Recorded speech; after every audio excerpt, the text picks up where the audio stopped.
What's going on, brother man? Oh, another day in paradise, man. A whole week has gone by, 7 days since I've Indeed. seen your twinkling eyes.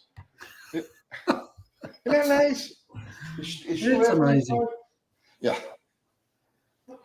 So we got a bunch of our regulars there. Barracuda Los Cadaver, Mexican Spec. They're all here. Oh wait, that's it. It's only those three. It seems like it's a lot of people, but they keep my comments row is full up. Oh, Dickie Farley's chimed in. Chongo, yeah. Chongo. Dean Stevenson, another Kiwi, good man. Fun with cars. So what's new and exciting? Kiwi's big adventure starts when? Next, not this Friday, but the following Friday, 2nd of February. The 2nd of February. Yeah. And you're off. And we're off. You're going to go catching that Southwest flight, get ourselves a little rent-a-wreck, and go and find this Plymouth. Nice. So have you put together like a support team out there yet, or you guys just going to wing it? Well, me and Steve is primarily Urkost, and hopefully he's going to be on tonight. And he's close by. He's a couple of hours away, so he said he'll come down and lend a hand. So we're probably going to ring him in, and then hopefully try and catch up with Ari and Fubo and stuff like as well. So.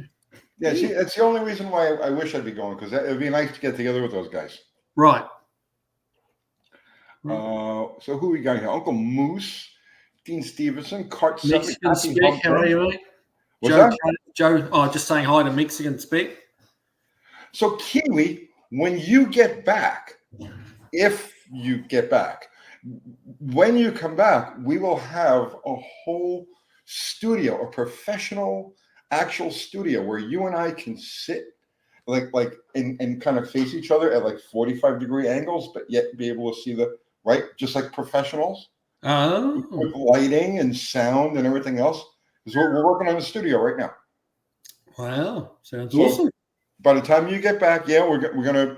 I've been using the same like cheapo, low budget webcam now. Right. We started actually. Yeah, this goes back to almost like the podcast days. Like we got this within a couple of weeks of actually starting to make videos. We've been using the same one ever since. So we're gonna upgrade. We're gonna have good camera, good sound, good everything. No more of this. Yeah. Well, I bought a GoPro for the trip, so we're gonna strap that camera to the roof of the Plymouth. All being well, if we get the thing going, and we'll do a bit of action stuff. Wallowing around in the roof? Yeah. Really? Yeah. You can get a little mounting, like a suction cup thing that you can mount it to the the hood, the roof, wherever you want it to be. What's the matter with the windshield? Well, you can do wherever you want to put it. It just depends on the angle of the view you want to get, Does it have like a fisheye like type of thing? Because you could mount that at the bottom of the steering wheel, looking up at you. That would be really surreal. Well, it would be, yes. Not the prettiest view, but Let's see. Seth Doss. Perfect timing. Out here in the garage, had some AMC questions. If Mr. Kiwi or the uncle is interested. We're always interested, man. Always interested. Yeah. What you got?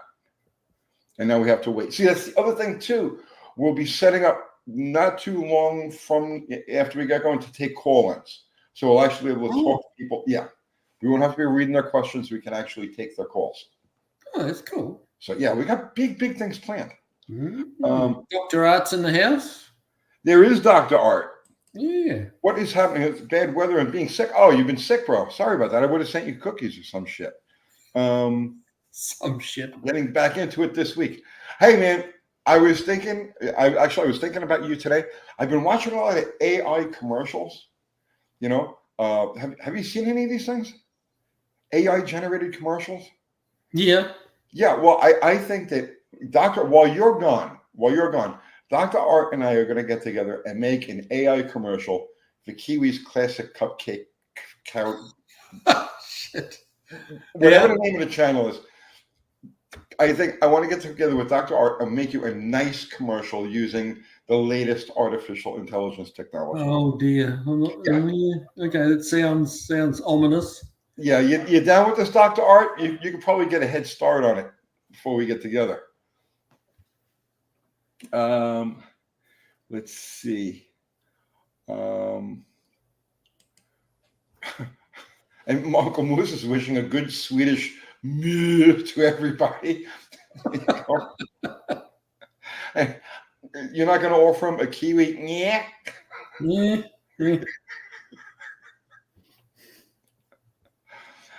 You like that, Dr. Art, right? Definitely. I think it's a great idea. Oh dear.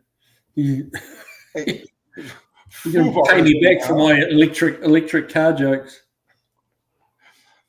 So Fupar put up the link to your channel. What's the latest stuff going on your channel? What's like really interesting and like? Yeah, no, actually, busy week, but nothing very interesting. Just doing maintenance stuff. Catching up on a few people that have been waiting to get just simple stuff, brakes and. Dude, you underestimate. Everything you do is interesting. You should know that. You're the man of intrigue and interest. Well, yeah, I don't know. But got the motor in that, got the Coyote in that Cougar. So I need to wrap up a video on that. That was a task. Did it end up sitting like where you left it the last time when I was there? Yeah, pretty much. Yeah. That was a good spot for it, but we got everything taken off that needed to come off and added back on where it needed to be added on, and now I've just got to build a floor for it. So, but that will be coming up before long. Joe K, tech question: thoughts on dry sump oil systems? They're great. I mean, dry sump systems are good. You don't never get oil surge or any of that kind of thing. They do, they're bulky. They do take up a bit of space. You've got to have a tank and, a lot. And depending where you put the tank, you've got to have a lot of plumbing. But certainly, you can get the engine down nice and low. You don't have to worry about the big bowl of a conventional oil pan. So definitely, like most things, you've got their pluses and minuses, and a lot depends on your application. Really, it's all about application. Yeah. For a drag racing application, usually just a good, efficient rear sump system is all that's necessary. Yeah. I personally went through a very bad period of time when the NHRA mandated the fuel cars go to dry sump. Because there was a step of evolution that people weren't really aware of at the time. Just to make it really short, I've talked about this on the channel before. In a fuel car, you've got, let's say, a pan that would hold, like, let's say a funny car pan, right? The pan itself holds maybe 6 quarts, but you're putting a case in, right? So you're actually you're filling the crankcase to where the crank at rest is literally completely submerged in oil. When you start the motor, it's just oil is just everywhere inside of there, right? So now when you stand on it, you've got a full case of oil wrapped around the back of the crankshaft. Because here windage isn't a problem. Now you're not looking to save, 2 horsepower when you're making, back then we were making 6,000 horsepower. So you're not looking to save just a handful, but the NHRA mandated that everybody go to a dry sump system. So this was in 1996, 1997. It killed everything. It was one of those laws of, or one of those circumstances of unintended consequences. They were trying to limit the amount of cleanup time when a car would oil the track. So they figured, well, if it's got a dry sump, there's only going to be a quart or two, in the pan getting sucked back into the reserve tank. How bad can oil down be? Well, as it turned out, people were literally throwing the crankshafts out of the car. It was like some of the most incredible carnage that's ever happened. And it's because that case of oil that stands up against the back of the crankcase and literally submerged, everything is churning through this oil, was acting as a harmonic damper. And when they took the harmonic damper away, when they took that cushion of oil away that everything had to fight through, the vibration or the harmonics inside the engine, the noise level inside the engine was so amplified that it was shattering connecting rods, it was shattering crankshafts, like not just breaking the stuff. We were used to breaking things. Okay, a rod will break here or there, whatever. This was different. These things were coming out shattered like glass. And it took a good season or two for the rod manufacturers and the crank manufacturers to change the metallurgy, the construction of the rods, so that they didn't do that. So there was a bad scene going on in 1996, 1997, 1998 when they mandated the dry sump systems. Right. You had to be there. So KJ Kylie is saying, how effective is an auxiliary oil cooler at lowering the engine operating temperature? It depends. Yeah, I mean, it's not really the way to bring your engine temperature down, because you want your oil pretty hot. You want your water cool and your oil hot to get everywhere it's meant to go. I guess cooling the oil would bring the temperature down a little bit, but it's not really the right way to do it. Well, all engines are partially oil cooled. It's oil flowing through the bearing surfaces, in between, flowing and taking some of that heat from the connect. Because you think about it, there's no cooling for the bottom of pistons. So think about this, right? You got the top of the piston, you got the combustion chamber and the exhaust valve, you got all of that, you got the heat happening up there. Yeah. There's nothing to cool the bottom part of the piston. Yeah, that's why the oil that gets splashed around and drips down into the pin. Yeah. So everything. Modern engines have squirters, don't they? That squirt up underneath. Squirters, right? Yeah. So the bottoms of pistons, wrist pins, connecting rods, the parts of the crankshaft are all cooled by the oil flowing and being squirted and thrown in. And so I imagine if you've got a situation where you're trying to drop the overall temperature of the motor, or you've got so much action happening in the oiling system that the temperature starts to go beyond the point where it can cool those parts, then I imagine an oil cooler would. Ford was big with oil coolers back in the day, were they? No. The Super Cobra Jet. They may have had them. Yeah, they may have had them. I mean, that Coyote that we just put in had has an oil cooler, right? Water-cooled oil cooler, yeah. But yeah, I mean, the oil in that modern Coyote engine is doing more than it did in an old 289. Wait, I got to turn you up a little bit. I'm trying to hear you over the barking dogs. No. There we go. Hey, Olive. Let's see. Jay Weiss. What happened to that Black Ghost Mopar fiasco? Tony got stick for it, I recall. Anyone else? Oh, jeez. I'm not really sure what you're asking, Jay. Nothing has happened to it, and nothing has happened as far as I know. They just everybody just moved on with life. Let's see. Yeah, Stray Bullet, my 460 powered F250 has a factory oil cooler. Yeah, heavy duty. Yeah, that makes sense.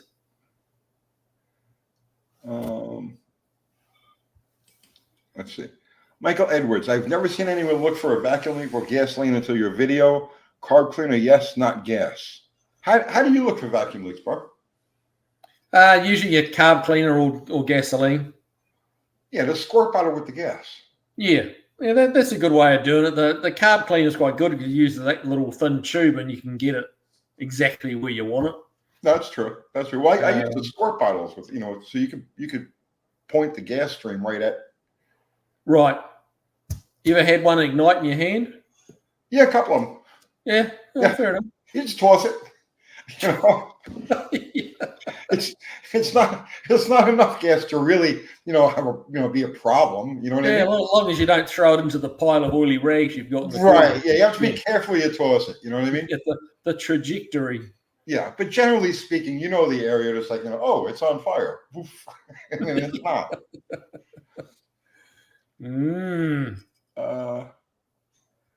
Thumper, I haven't seen you around in a while, bro. if you take a 318 piston and rod, turn it around 180 degrees, will it still rattle around in the trunk of an old Duster? I got to think about that. That's something I got to meditate on, honestly. What do you think, man? Will it still rattle in the trunk? Like if it's out of the engine and rolling around on the trunk? Yes, it will. Well, the definitive answer right there. Yeah. Let's see. Nick Bruni, how fast did the 1320 go by with 6,000 horsepower? Had to have been crazy. What time? What were your ETs? We were the slowest guys. Well, we weren't the slowest guys, but we were among the slowest guys out there. When the pack was running like 480s, we were down into the 5-teen range. The 5-teens, 520s consistently, which was enough to get into the back end of an NHRA show, like qualify 16 in an NHRA show or number 8 in an IHRA show. So we finished in the money often enough to keep going, but definitely not enough to be, competitive. Occasionally we get lucky, you know what I mean? Whoever's in the auto lane smokes the tires, red lights, does whatever is going to happen. So occasionally you get lucky. And that was the whole point. The idea was to just get out there and get first round loser money, right? So you get this, and this works. If you qualify, back then it was like $6,500. NHRA was $6,500. So if you qualify, you get $6,500. If you make 2 runs to qualify, you're in the show. All you have to do now is stage the car first thing, Sunday morning, stage the car, light turns green, break the beam, and you got paid $6,500.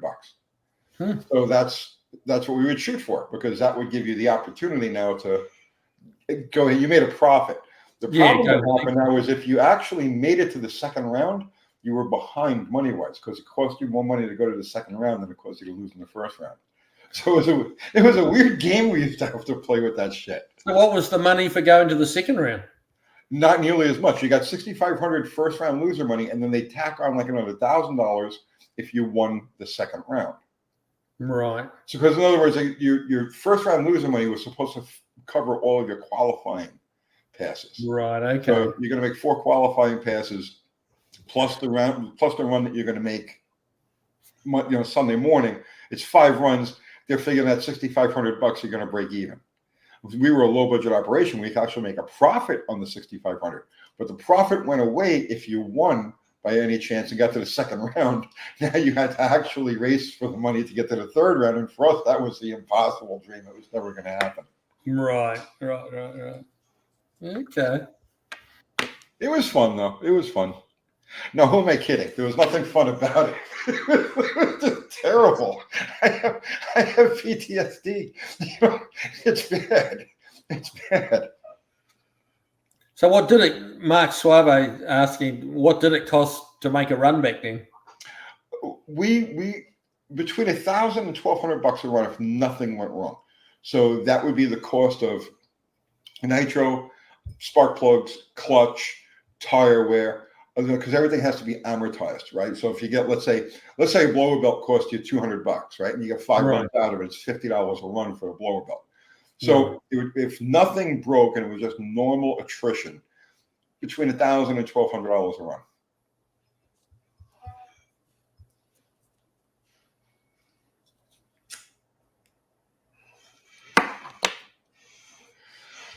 Wow. Okay. Cody Schmody. Young guy here. My friend and I was talking about what kind of gas mileage we could get with a 2-barrel carb on a 289 and a 65 Falcon I just bought. He was saying around 12. I would think you'd get better than that. Yeah. Yeah, you should be getting better than that. You should be getting kissing close to 20 miles to the gallon if everything is right on that car. Depends how hard your foot's down. Well, obviously, yeah. Obviously. But just cruising around on a 2-barrel, you should be able to get close to 20 to the gallon. And depending on your gearing and stuff like that, maybe even a little more. 65 Falcon. If it's a small, light car.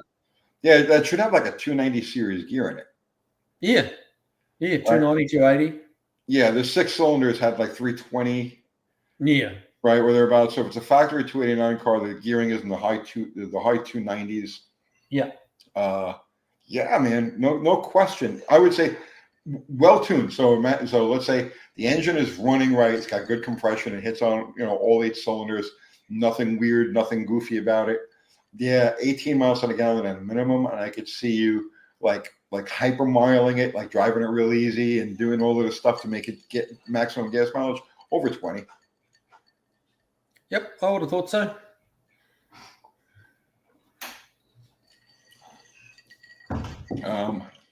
Oh my God! Did you know that today is Sarah Begai's birthday? Did you make Sarah a cake? Here's there you go. Happy birthday, There Sarah. you go. You see, Sarah, we knew you were coming. We knew you were coming. Mrs. Happy Kiwi birthday, Mrs. Kiwi just delivered that off screen. She made it that fast. Yeah, just like that. Yeah, that was good timing. Okay. Junk removal, Orange County, California. Does it matter on Ford non-adjustable rockers if you dial your top dead center first or during when you're tightening down? I can't understand having to adjust your crank or cam to TDC. Oh man. Either I had a stroke or I'm reading it wrong. I'm not really following that. Okay. No, if you're setting non-adjustable rockers, by their nature, it's right there in their name, non-adjustable. It doesn't matter if you're at TDC or any place else when you set lamp. See, you would roll it to TDC. You would bring it to top dead center of the compression stroke. Remember, you have top dead center exhaust and you have top dead center compression. You would bring it to the top dead center of the compression stroke when both valves are going to be closed. And that's where you would set your lash if you had adjustable rockers. But since you don't have adjustable rockers, it doesn't matter. You're going to install them in any position because the adjustment is actually preload into the lifter. So you tighten it down, it's going to bury, the push rod is going to bury itself into the lifter by 10, 20, 30 thousandths of an inch, whatever the preload happens to be. So it doesn't matter if you're at TDC or anywhere if it's non-adjustable. Unless am I leaving anything out, Kiwi? No, you're exactly on the money. Okay. Yep. So yeah, don't worry about it. Junk removal, Orange County, California. Just whack them down. Yeah, get after it. Caravaggio. First engine teardown, and they found the ring gap was 65 thousandths in the hole. I don't understand that one either. I guess he's putting the ring down the bore and measuring the gap. That's how I'd read it. Oh, okay. Because when you say in the hole, it generally means the piston below the deck. So if the piston is, let's say, 20 thousandths below the deck, you would say it's 20 thousandths in the hole. But so the phrasing is just a little off there. Right.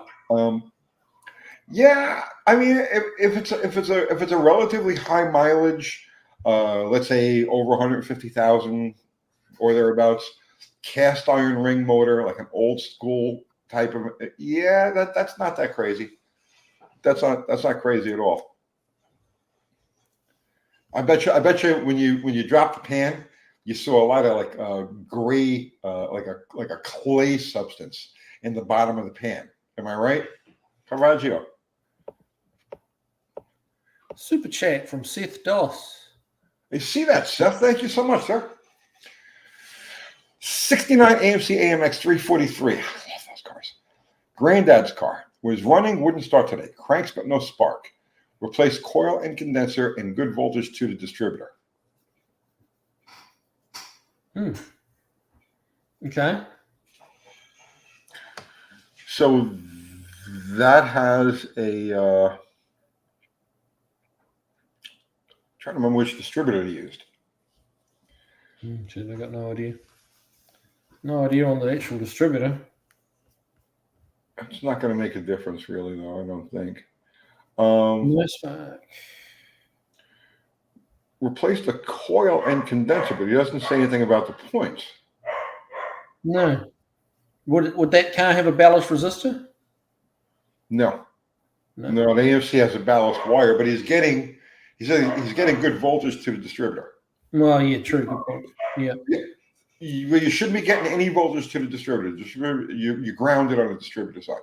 So you want to check your voltage at the coil, right? So you changed the coil and the condenser. Oh, I know what he did. Okay.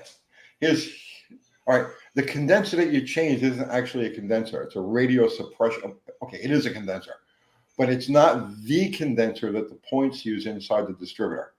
It's a radio noise suppression thing that they put on the negative side of the coil. So you change the coil and you changed that radio suppression condenser, but that's not telling you what's going on inside the distributor, because inside the distributor, you're going to have another condenser. That's the condenser that the points are using. And the condenser is like a shock. Think of it as a shock absorber for the points. It eliminates some of the arcing and the contact wear that you would have normally with the points. So if you've got 12 volts to the coil, right? So if you've got 12 volts to the coil and you're not getting a spark, you change the coil, then the only thing it can be either the contacts on the points are dirty, or the rubbing block wore to the point that the points aren't opening anymore, or the condenser inside the distributor went bad. Yep. Did I leave anything out? No, I don't think so. No, that's right. Yeah, often just cleaning the points will bring them to life. Yeah. Yeah, obviously check the gap first. Was running, wouldn't start today. So how long ago was it running? All right, here's the thing. Points are fresh and no ballast resistor. Okay. Right, it has a resistor wire. It doesn't have a separate ballast resistor. Right. Oh, yeah. Okay. Just because they're fresh doesn't mean. Yeah, it depends how well they're. I mean, yeah, it could be. Yeah, if they're not adjusted right, you're going to have a problem. Okay, so he's saying he changed the condenser in the distributor. Sorry, I should have said that. Okay, and you still have no spark. A little hard to diagnose it really over the internet, isn't it? Like if you were there, you can start checking stuff a bit easier. Okay, so now where are we checking the spark from? Where are we checking the spark from? So if you're pulling the coil wire off at the distributor and checking for spark at the end of the coil wire. So you take the coil wire out of the distributor and you hold it against the engine, the carburetor, whatever. You crank the motor and you're not getting any spark. Are you sure the coil wire isn't bad? Because very common is, especially with carbon core wires, right? The old style carbon core wires. Very common is if there's any gap in that coil wire where it's plugged into the coil or into the cap, if there's any gap there, it'll burn the wire internally. So the wire will look perfect externally, but if you were to try to get a spark out of it, right, you wouldn't get anything because the gap now inside the wire is so big the spark won't jump it. So take another wire and check for spark. So take a different plug wire off the engine, plug that into the coil, and check for spark that way. That's the next step that I would do. That's what I would check next. Because if your points are good, the condenser's good, the coil's good, you got 12 volts, you're grounding the system through the points. So if you tell me the points are good, you know the system's being ground. Then the only thing it can be is a delivery from the coil to the distributor. So I would check that coil wire. That would be my next step. Good advice. Good advice. You just got to go work through it, don't you, really? Now, someone asked a question. Where did it go?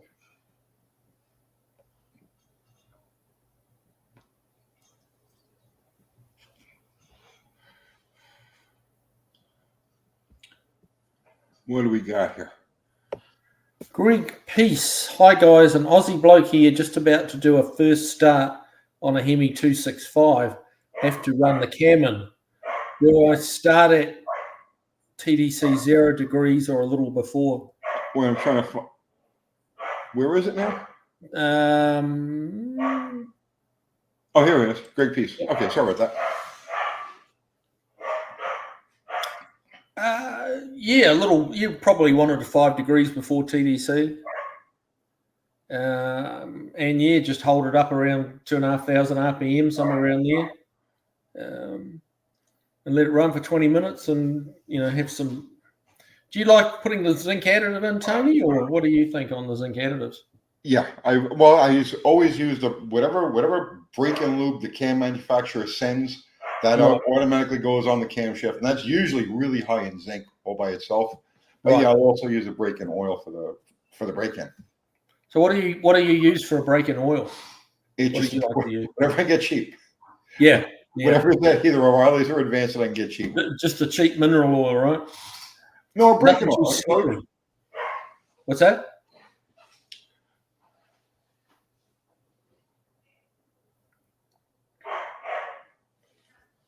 Do you have the comments on your side?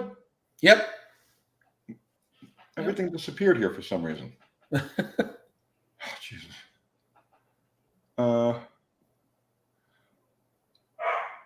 right, guys, I got to bring Kathy in. Oh no, wait, here they are. Sorry about that, guys. I had some weird technical things going on here. Brake and oil, cheap brake and oil is fine, as long as it's got zinc in it. As long as it's got some zinc in it. But as far as the initial start, yeah. Absolutely don't try to start it at 0 or TDC because the engine will be very difficult to start. Okay, here's something you have to be aware of, right? When you go to start an engine, a hydraulic lifter engine, you're not supposed to fill the lifters with oil. You're supposed to, people are like, oh, you got to fill the lifters with oil so that they're solid when they go down. You can't do that. If you read any cam manufacturer's instructions, they tell you specifically, do not fill the lifters with oil. The lifters are designed so that they'll open the valve, even when they're completely collapsed, there's 0 oil in there, they'll open the valve just enough to get the engine running, right? So assuming you've done it the right way now, and you just took the lifters, you put some lube on the bottom of them, put them in the hole, but didn't fill them, you're only going to get a tiny bit of valve lift when you go to start the engine. And that's intentional. It's done that way intentionally. You need a fair bit of advance. You need more advance than you usually would expect to get the engine to start on the first couple of revolutions and light right off. So if you just set it up at 0, there's a good chance you're going to be riding on the starter for a while. It'll cough, it'll hiccup, it'll do all kinds of things, and you won't get that clean initial start just like that. I would say try to shoot for about 15 degrees before top dead center. Initial on the initial start. I would actually go as far as maybe 20 degrees. You go 15 to 20 degrees before top dead center on that initial timing, right, where you're going to set the distributor, and it'll light right off, boom, just like that. If you go to 0 or you're kind of shy with it, there's a good chance you don't get that first clean kick start that gets the brake in motion. Head Soul's asking if I've prepared for the bare knuckle fights with the coyotes in the desert on my road trip. I'm really kind of hoping it doesn't come to that. I'm hoping to be camped up in some cheap motel somewhere by nightfall. It would make such great video though. You fighting wildlife, bare knuckle. It's like, oh please, bro. I'm gonna hire a cameraman to go with you. There you go. Independent coverage. Oh, wait a second. What? Oh, I just had a brainstorm. All right, I'll talk to you about this after. I'll talk to you about this after. This sounds concerning.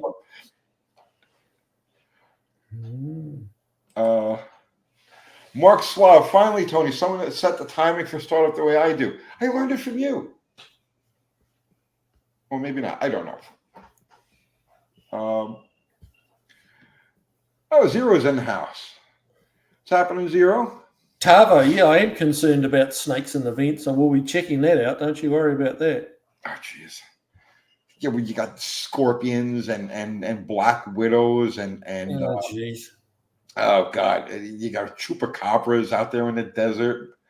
Please. Oh no. Thunderbird 1968. My uncle Joe Brooks was a Michigan-based top fuel builder in the 70s or 80s, I think. Ever met him any chance? The name rings a bell. The name rings a bell, but I can't say for sure. I spent a lot of time in the 90s. I spent a lot of time in the Midwest. I ran a lot of stuff in Milan and Martin, Michigan, and oh god, there was another track out there in Michigan. And then of course, if you're a little bit further west, Cordova and Union Grove. But the name rings a bell, but I can't say for certain. I knew so many people back then, and crossed paths with so many people back then that I just don't remember. Oh yeah, Beagle Bob says, don't forget about the camel spiders. Yeah. They're harmless, aren't they? The camel spiders? Not when they get in your poopy hole. And Yeah, that's what they do. As soon as you step out of the car, they climb up your leg, bro, and that's it. That's all you gotta over. watch that. I'll be watching that, yes. Most definitely. Things with no legs and things with 8 legs are never good. Oh, Zero's warning you that they have liberals there.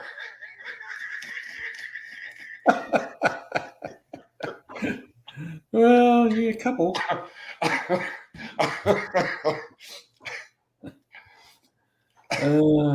Redneck 53, 56 is saying 59 Plymouth and 59 Snakes. Better frickin' not be. Yeah. Wasp, yeah, that's a possibility too. Oh Lord. Yeah, Tavo is agreeing with me. You don't put them there, bro. You don't I put would them. hope so. They climb it, and you at least expect it. You know, you're trying to get a ride. You know what I mean? Or you're trying to wave down, help, or you get your SOS thing on the ground, and you light it so that you can get rescued. And while you're doing that, not paying attention, one of them things shoots up your leg, and before you can even say, "Not my poopy hole," well, there it is. You see what I'm saying? Kiwi, this stuff happens every day out there in the wilderness that you're heading. I think you're just winding me up. At Zero, nothing could be scarier than them Aussie spiders. Yeah, they can bite you for sure.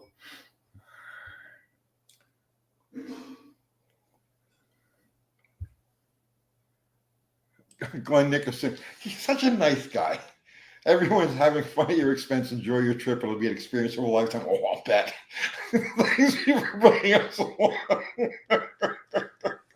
That's all right. That's all right. Glenn Nicholson is a good guy. That's a truly good guy. Yeah, he is. He is.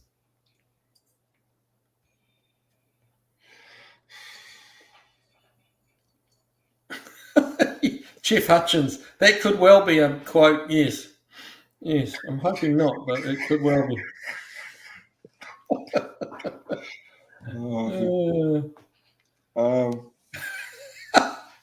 Poor Kiwi's going to be picking up the Plymouth in a hazmat suit by the time you guys get done with me. I'm a Kiwi, Dottie, a rebel. Did you ever see the movie? Which movie? A Pee-wee's Big Adventure. Oh, Pee-wee's Big Adventure. Yeah. No, I haven't seen that movie. No, that was the thing, was it? Okay. Okay. I need to watch that before I go. Yeah. Because there's going to be so many references to Kiwi's Big Adventure, and but I'm a rebel, Dottie.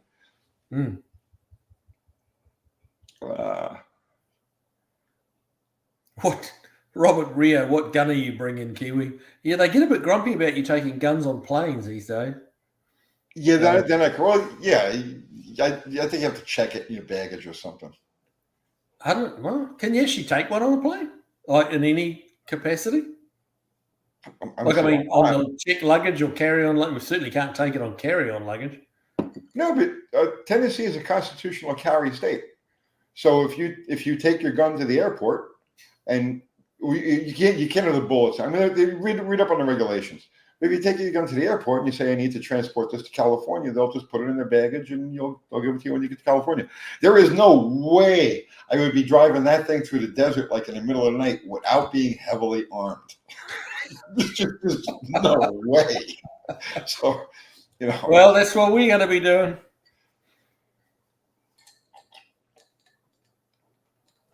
Jack's Rhapsody, yeah, not even air marshals carry guns on planes, no. Yeah, well, if it's a stray round goes through the fuselage, you're in big trouble, aren't you? Yeah, well, you have to check it. You have to check it in. There shouldn't be any problem. Right.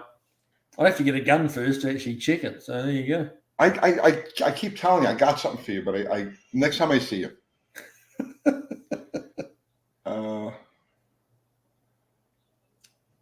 Let's see. Yeah, you can fly with a gun. It has to be in its own locked box in your check bag. Have to declare it at the baggage counter. You're on a problem. Okay. All right. Now, someone had a good tick. Junk removal, Orange County. He just popped on a freshly rebuilt 351 Cleveland heads onto his 70 Mustang. Didn't get hardened seats. Using zinc additive in the oil. Will I be okay going forward? I see it. It's really the lead that what used to be the lead that lubricates the valves, not the zinc. The zinc's for the cam. Yeah, the zinc is for the metal-to-metal contact between the cam and the lifters, and also it's for the push rods to the rockers. A lot of people don't mention that part of it, but that's what the zinc is there for. Lead is what they use.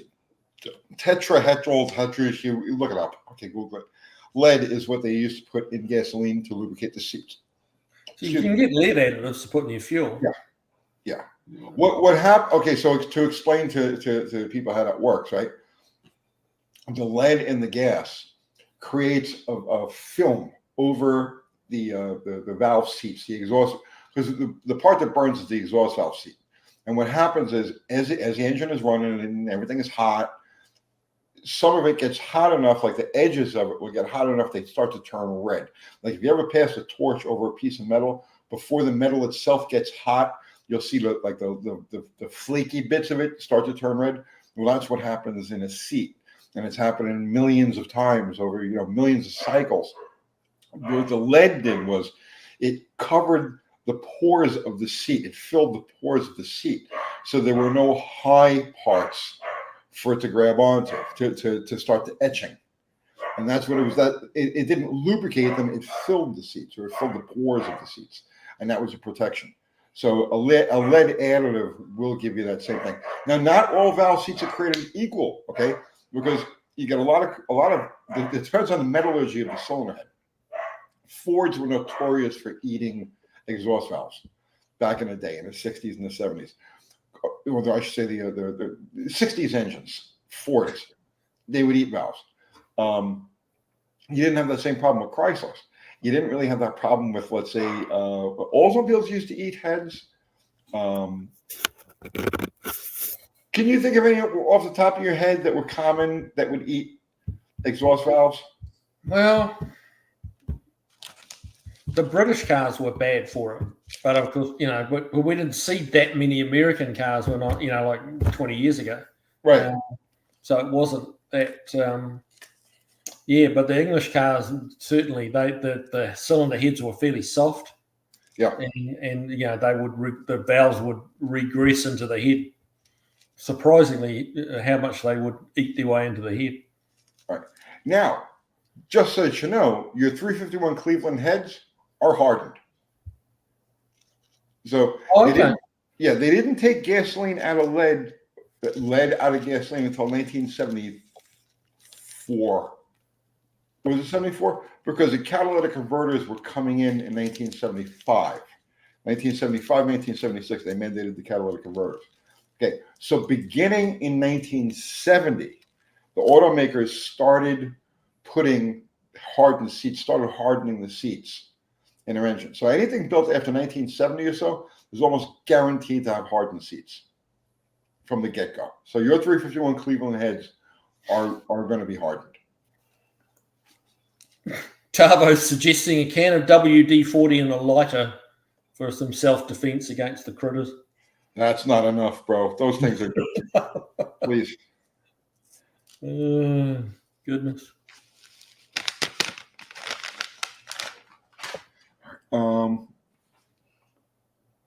Let's see.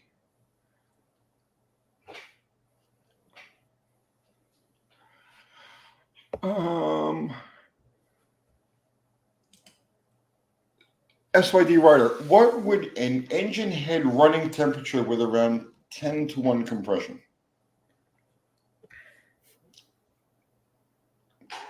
Compression has no bearing on the cylinder head temperature.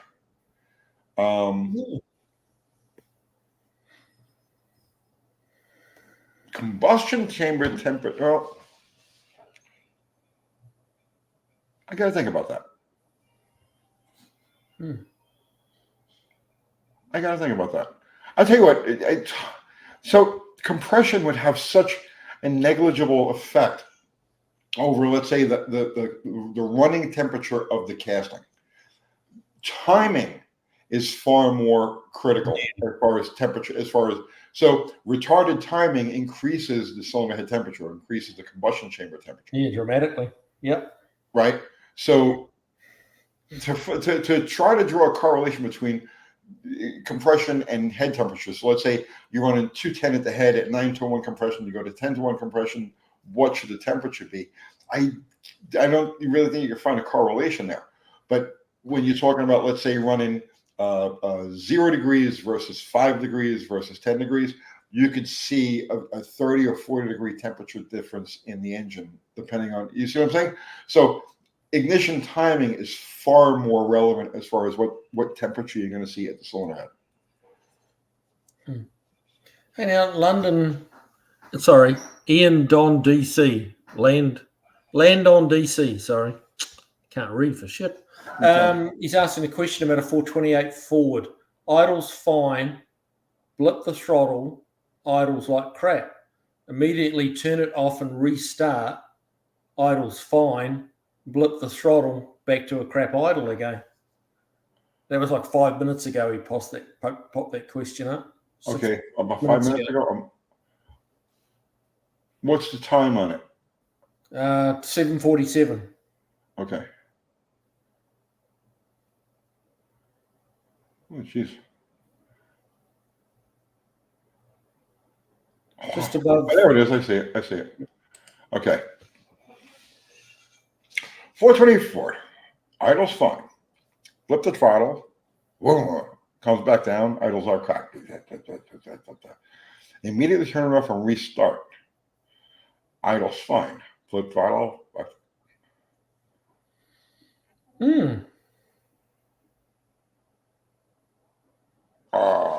Okay. Silence, right? Silence.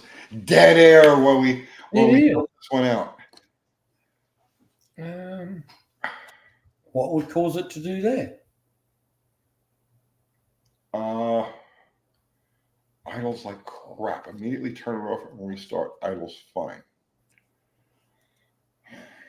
Well, it's not going to be the electrics then, is it? It's got to be carburation.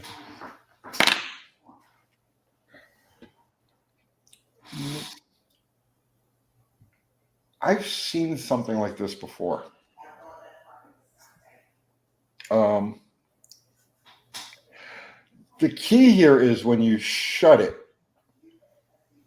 your vacuum stops. That's really the only difference between a running engine from this perspective and a non-running engine is just the lack of vacuum when you shut it off. So something's getting a vacuum signal. No, wait. Let's think about this for a second. This is Stump the Mechanic. This is good. I live for stuff like this. The only problem is I can't sit here and contemplate it because I have to keep talking. We can't have. You see, that's one of the gotchas of doing stuff like this. It's like, man, I really want to think about that. There's so many different aspects of this issue.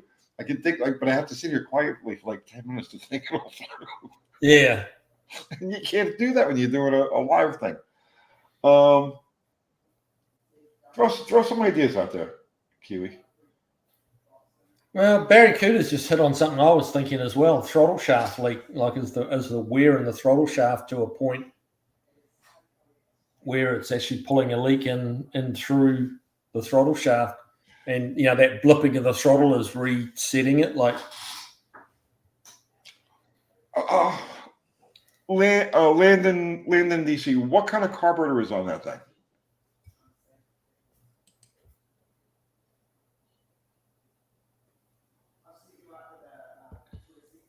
Yeah, Chris Fearmesser is asking.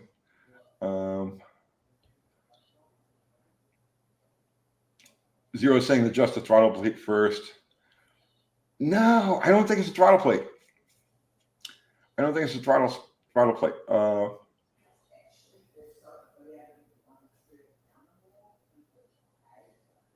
I bet you it's Holly.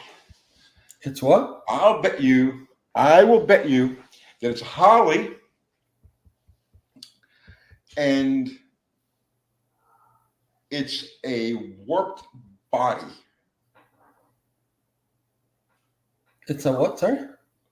Okay, a warped main body. Warped, oh yeah. Warped main body. Right. Okay, so now picture this, right? Slightly warped. You're right on the verge of a vacuum leak into the power valve chamber. Mm-hmm. Okay, so now engine's idling. The gasket is pulled. Blip the throttle. Gasket, like the weak part of the gasket, relaxes. When it relaxes, it starts pulling fuel through, and it'll keep pulling fuel through until you shut it off. The gasket will reseal itself, or I should say, since the flow of fuel is no longer going through it, the gasket will reseat itself, and it won't be disturbed again until you open the throttle and the vacuum falls away. And I'm speculating, but I'm almost guaranteeing I almost guarantee it's going to be a Holly carburetor, and if it is a Holly carburetor, I'll almost guarantee it's going to be a warpage in the main body.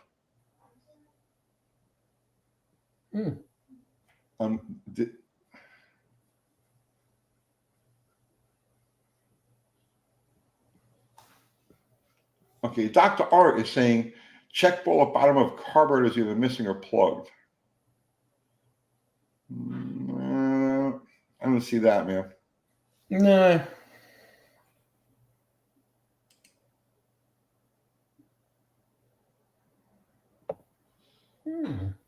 Charlton Zimmerman vacuum leak. Yeah, but where? Which vacuum leak is giving you that? Yeah.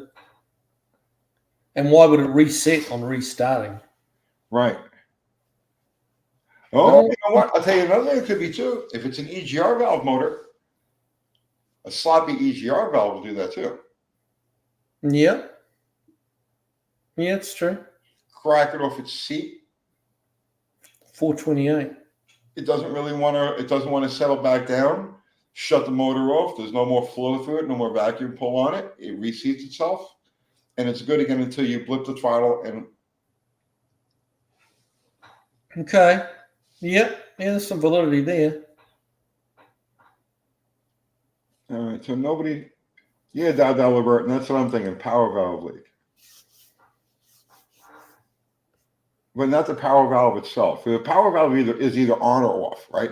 The power valve will either leak or it won't leak. There's never any in between. But you get the strangest thing, like when you get one of those like real stump the mechanic questions, and it involves a Holly carburetor. It's almost always, you can almost always trace it down to a warped main body. Okay. What happens if the main body, if the surface of the main body that the metering block mates against isn't dead nuts perfect, okay, it'll do the strangest, craziest things. Rusty Fuels seen as a super chat. So we probably need to address that as well. I didn't see that. Yeah, 7:55. Oh, it's way back. 5 minutes ago. Yeah. Oh, okay. Fuel. Thank you for the super chat, man. Yeah. What are the differences in 273 over the years? I just got a 69 two barrel. What are the differences?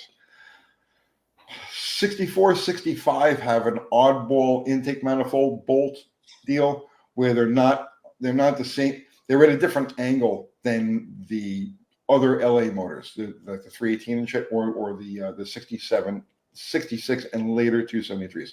So you've got an odd bolt pattern on 64, 65 intake manifold bolts.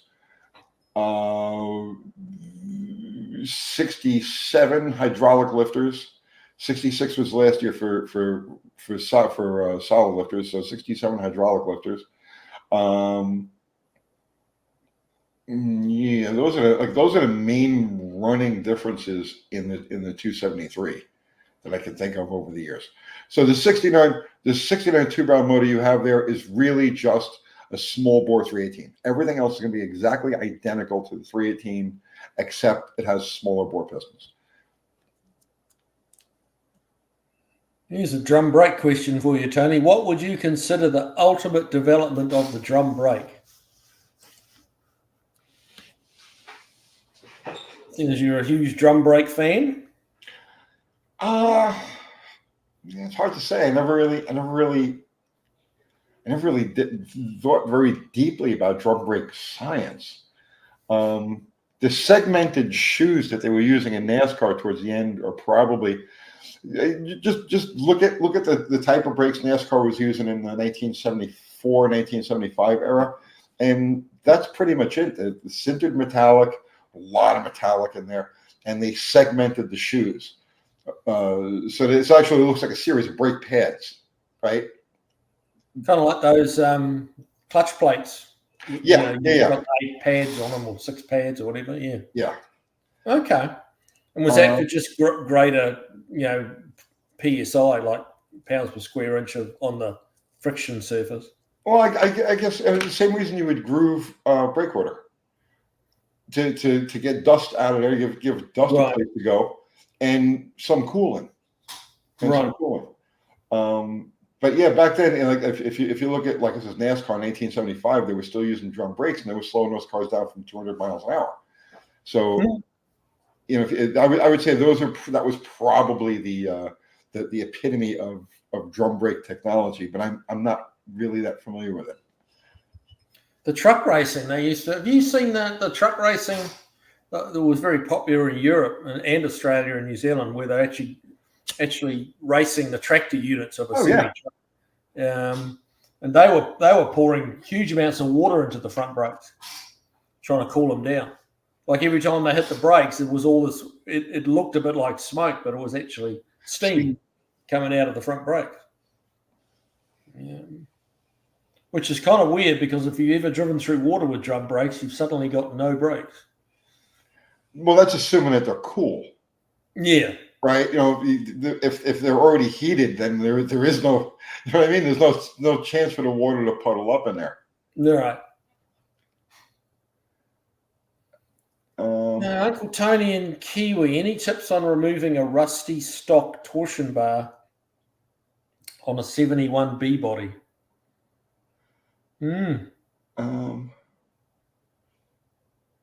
Not something I've had to tackle, to be honest. Not doing that many Mopars, but that may be changing soon. Really, just big hammer and a big drift. Yeah. You're not supposed to put a pipe wrench on a torsion bar, because you're not supposed to nick a torsion bar. Anytime you put any damage to a torsion bar, you put a nick or deep, like a gouge or anything in it, becomes a stress riser, and there's a likelihood that will eventually crack. It will eventually break the torsion bar wherever that stress riser is. But if the thing is stuck and you're hammering on it and you can't get it out, what I would probably do is put a pipe wrench on it and turn it opposite direction of its normal twist, right? Because what it probably did was so you got the socket that it fits into in the torsion bar cross member, and what it probably did was it etched itself into into that socket. So if you turn it slightly, if you can load it slightly in the opposite direction that it's normally loaded, and then tap it out, it should come. Now, how are you trying to take it out? Because what I've come to do over the years is I never try to just take the torsion bar out by itself. What I do is I undo the lower control arm entirely, and then pry between the lower control arm and the K-frame and send the whole thing back. Because if you don't have there's a special tool to knock a torsion bar out. If you don't have the special tool or it's not working for you, the easiest way to get a torsion bar, a stuck torsion bar out, is take all the weight off of it. Unload, obviously, right? Unload the adjuster all the way. Take the nut, the pivot nut off the front of the K-frame, where the lower control arm pivot is. Take that out, and then get a pinch bar and put a pinch bar between the lower control arm, the K-frame, and just shove. And that will generally spit the torsion bar out the back. But if you're doing that and it still won't move, put a pipe wrench on it, turn it just slightly biased against its normal. It's because what you're doing is you're gonna move it away from the step that it dug into that socket, and it should come right back out there. Do you agree with that, Kiwi? Yeah, it sounds valid. I mean, it's not something. In all honesty, it's not something I've tried or had to even try and do. Oh, that's right. You work with it makes sense. Weird springs. Yeah. Rounder springs. Yeah. Spitfire Mike, 273 cast iron water pump change. All of the small blocks, 273, 318, 340, all went from cast iron water pump to aluminum water pump in 1970. That's also they moved the timing marks to the other side of the timing cover because they changed the position of the lower radiator hose. So, oh man, when they I don't know why they did it, right? But they changed everything on the front from 1969 to 1970. Everything is different. The alternator mounts are different. The water pump is different. The water pump distance is different. So none of the pulleys will line up. You take pulleys from the 60, mix and match 69 and 70 pulleys, they won't work. And then they moved the timing mark from the passenger side to the driver's side. And they all did all of that on the 273, 318, and 340 between 1969 and 1970. Why do we know so much about this shit? I hate that.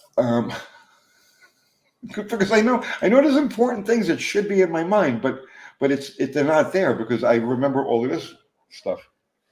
So Mark Suave is saying he drove a cab in the mid to late 80s, Dodge Diplomats. And every so often you'd hear a bang in the yard from a torsion bar breaking. Did they do that, did they? Yeah. Those cross the cars. Oh, the left to right torsion bars. Yeah. Oh, okay. Have you ever heard your garage door spring break? Sure. Whew, yeah. That's a bang. That's loud. The way the garage door hits the ground, you don't realize how much we need those springs, how important they are. Yeah, I had one break in the garage. The garage door was down and no one had even been in and out for like hours. And it just went boom. And it's like, what the hell was that? Yeah, it's quite impressive.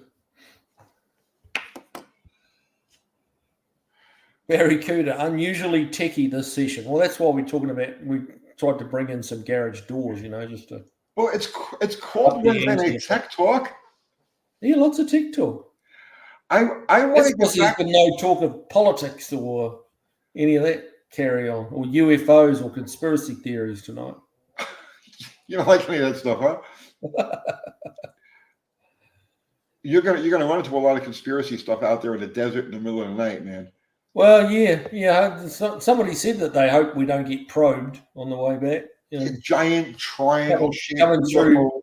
Well, I mean, if there's aliens out there and they see that 59 Suburban, they're going to go, "What the hell is that?" They might want to try and steal the technology.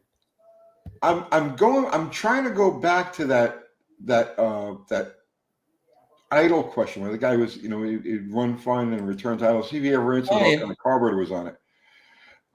Barry, speaking of throttle shift wear, has Tony ever done a video on throttle shift rebushing? I've never done one because you know what? I find that throttle shaft bushing leaks are highly, highly overrated.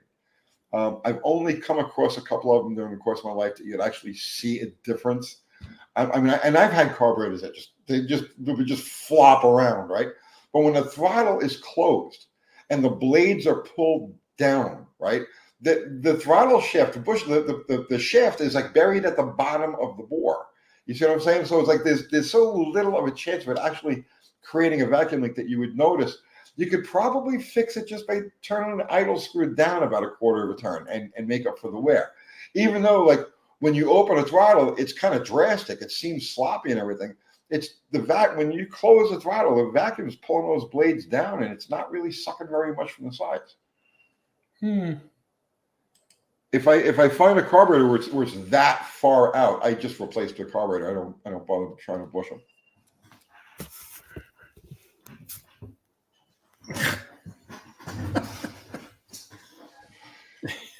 Hansel, Kiwi came in a UFO to us. I have evidence on my 70s Soviet calculator, which could be used as a camera. That's interesting. That's very interesting. I have to. It would explain a lot. It would explain a lot. Yeah. I think Art Bell did a whole hour on you back around 1999 or 1998. I'm trying to remember. Oh, well, anyway, Zero just put the link to your channel and Big Adventure, your big upcoming adventure. You guys, I hope you're all subscribed completely and totally to Kiwi. You rang the bell and right. What does it do when you ring the bell? You get all the notifications, right? Notification, yeah. So you rang his bell. You did all of that stuff. And if you haven't, the bell rung a couple of times. Do it right now. Right now. Kiwi Zombies Adventures. There you go. Could be. We might be by the time we've done 2,000 miles on a Plymouth. And when you're in the desert, bro, all sorts of stuff is trying to find your poopy hole. It's bad. It's bad. You're alarmingly concerned about my poopy hole. I'm very, very Kiwi. When something goes wrong there, man, nothing's right. Well, that's true. That's true.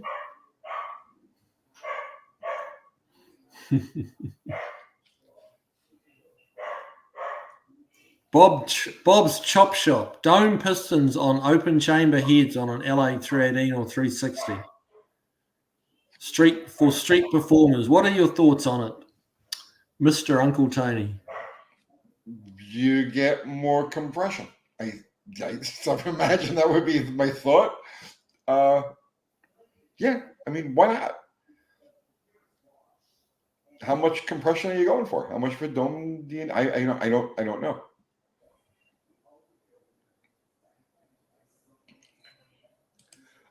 Sean Bates, throttle shaft bushings have excess wear is most noticeable in single cylinder engines. Think one. Yeah, you're right. He's right.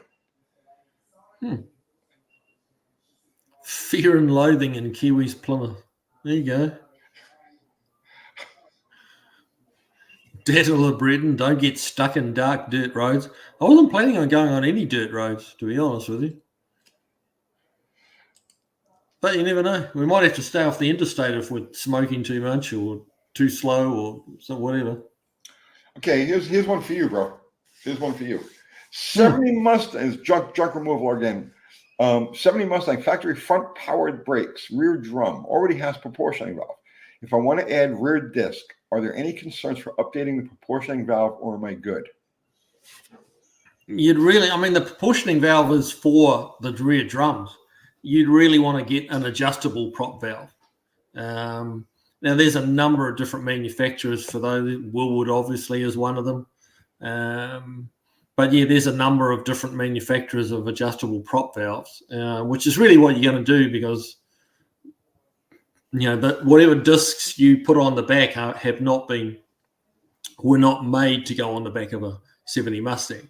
And even if it's Woolwood and they are made to go on the back of a 70 Mustang, then, the reason that's why they supply an adjustable prop valve. So you can, basically dumb down the rear brakes to a point that you're comfortable with. The manufacturers' prop valves, were always very aggressive on reducing the rear brakes because what they didn't want is the rear brakes locking up. Right. And having you spin out because of it. When you've got too much rear brakes and you're halfway around the corner and you decide to get on the brakes because something's in the way, the back end's going to want to come around on you, and that's why the manufacturers really kill the rear brakes. Yeah, So- my experience with people doing rear disc brake swaps using Mm. all stock components is that the rear brakes are pretty much non-functional. Right. If you use a disc drum proportion valve and just swap the rear disc. So let's say you get a rear disc setup junkyard, right? Well, Factory setup.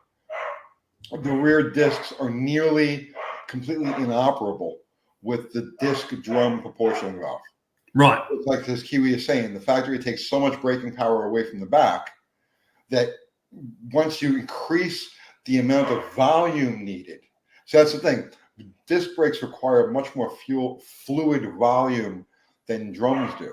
So that proportioning valve is not giving the back brakes the volume they need to actually do their thing. So you need, like Kiwi is saying, you need a specific disc rear proportioning valve, four-wheel disc proportioning valve. And then you can just adjust it. Look, I personally like quite a lot of rear brakes. Yeah, but people drive different ways, and it depends whether you drive a lot in the wet. Like you need less rear brakes in the wet than you do in the dry. Well, you think about the kind of cars that you build, right? Mm. You generally lower the cars. You generally put a very stiff suspension in them. They're more sports cars than anything else. Yeah.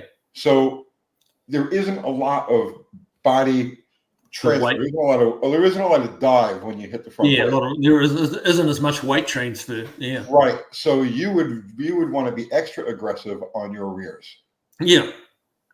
Well, you certainly you can be more aggressive, a lot more aggressive on the rear. Yeah. That's a good video, Kiwi. That's a good, valuable video. All right, Dr. Art is saying you can ditch the factory proportioning valve, bypass it, and use a Ford Explorer four-wheel disc brake master. There you go. Okay. Yeah. You guys, by the way, Dr. Art, good friend of the channel. If you're not subscribed to Dr. Art, you don't know who he is, go over there, check him out. Zero would put up, or Fubar could put up a link to Dr. Art's channel. That would be like really awesome of you.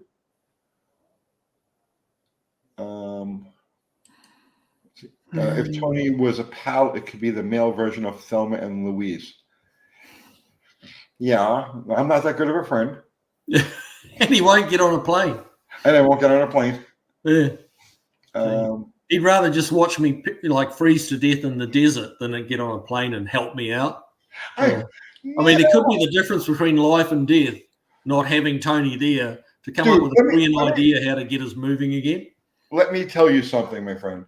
If I knew for sure, right, that you were in the desert, in this car, broken down in the middle of nowhere, coyotes, howling and sub-zero temperature because it's and spiders and shit trying to climb up your leg for your poopio, I guarantee you, my friend, I would be here wishing you the best. I would be sending every bit. I might be snickering a little bit, okay? It may look on the surface that I'm getting a kick out of it, but no.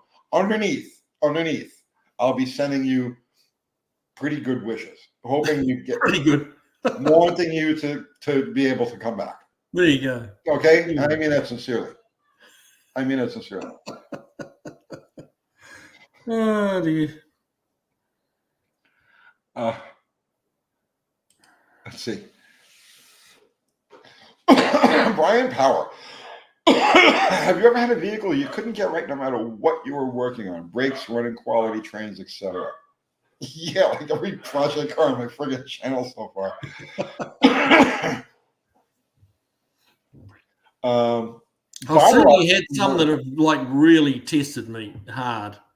But like sometimes you got to step away for a couple of days and just get over your hatred for that particular issue that you're having and like just come back to it with a clear head.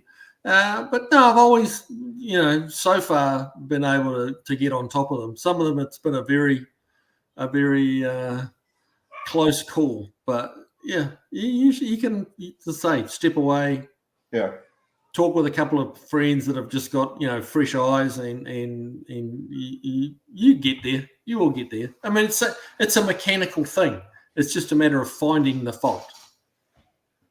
He's right. So sometimes you just step away. Look, But yeah, my bottle rocket fought me tooth and nail, right? It was my own stubbornness. I made some dumb decisions with it, but it fought me, and it finally submitted and came around.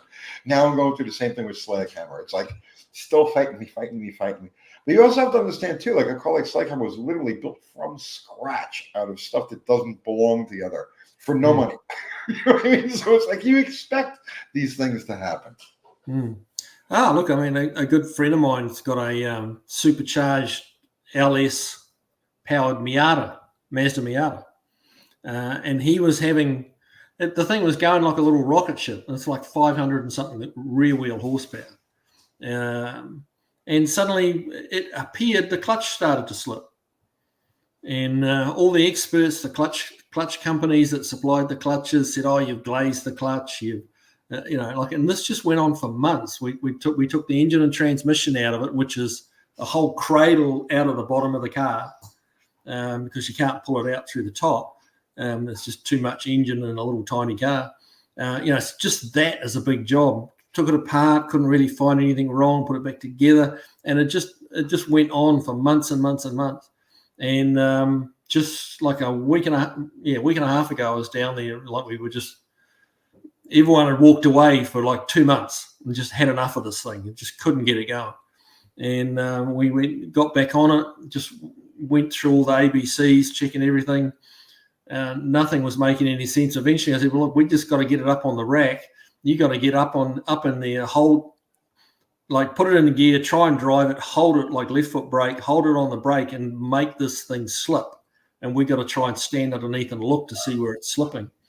And to try and cut a very long story short, he was right. He had his, foot on the brake, throttle on, and then we realized it had actually spun the drive flange on the right rear wheel and it was slipping. The limited would drive on a very gentle throttle using the limited slip because basically it was back to one-wheel drive because the drive flange on the right-hand side was completely like two pieces but holding together, but it was actually like spinning within itself. And so we're underneath this car and it's this open headers and it's noisy and it's smoke and sparks, and eventually we see this drive shaft spinning, like the half shaft spinning, but the wheel wasn't, because he was holding it on the brake for all it was worth, trying to overcome everything and make it do what it did on the ground. And remember, the thing's 3 inches off the ground, so when it's test driving, you can't see any of that shit. So kind of holding my breath, stood underneath this thing, hoping it doesn't launch off the bloody rack because it's, shaking around. And so eventually you get it. It's a mechanical fault if something's wrong with it, and you just have to figure it out. Rick Campbell, are you ever going to build a nice car? Me? No fucking way. I've built nice cars. I'm done with that. He builds nice cars. I build shit. Watch out for trouser snakes in the desert. I'll have to tell Steve that one, yeah.